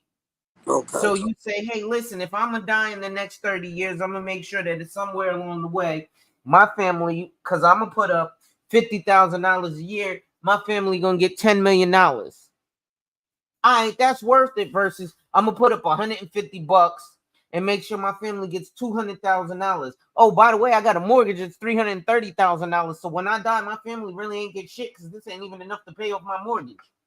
Or this ain't even enough to buy one new truck if one truck breaks down. Damn. Or maybe it is enough to buy one new truck. I got clients who do different type of trucking. They do over-the-road trucking. But on average, it's Yeah. not enough. Yeah. So I don't know if it's Because $150,000. some people, it's all about what you know and who you know. Everybody don't know everybody. Yeah, this is true too. So, while growth in Black ownership of businesses and homes is a positive step forward, it's not enough to combat the compounding effect of wealth. In lieu of significant policy changes that impact wealth accumulation and distribution, racial inequality will likely continue to grow. Efforts to close the racial wealth gap include progressive tax policies in which the average tax burden increases with wealth and income, or reparations from the private and public sector. In tandem, both will act to ease immediate disparities and put us on a path of reconvergence so that racial wealth equity might be seen in our lifetime. Or we can stop being fucking victims and asking for people to do shit when, just like if I was, my Black ass was white man and I was in power and we did all the shit that they did to us, I wouldn't be making shit easier for them either. I'd make sure that mine continue to be the fuck on top. That is called natural selection, or the wild, if we were wild animals, which, believe it or not, we still are, even though we want to act civilized. So instead of asking for reparations or progressive tax policies, we could do something as simple as buy a big ass term life insurance policy. And that could make all the difference in the world. So, y'all, I'm going to hop off of this. Oh, Paige done got off. I'm going to hop off of this because I've been going for almost 3 hours now. So, ladies and gentlemen, it's your boy, the insurance junkie, your fiduciary fella, the all-star advisor Alonzo Hall, your social media insurance broker. And I've just whapped and tapped on your head with another ADH wealth solution. Make sure you hit that like, drop a comment, subscribe, and hit that notification bell so you're made aware every time I release new content. And as always, share, share, share. Lastly, to contribute to channel growth or to schedule an appointment with a licensed financial professional, the links are in the description of this video. With that being said, ladies and gentlemen, wipe ass. Work in progress every day and see success. Wipe ass. Work in progress every day and see success. Wipe ass. Work in progress every day and see success. And remember, folks, when people challenge you, they don't challenge you to challenge you, but they challenge you to challenge you. Accept the challenge. Salute.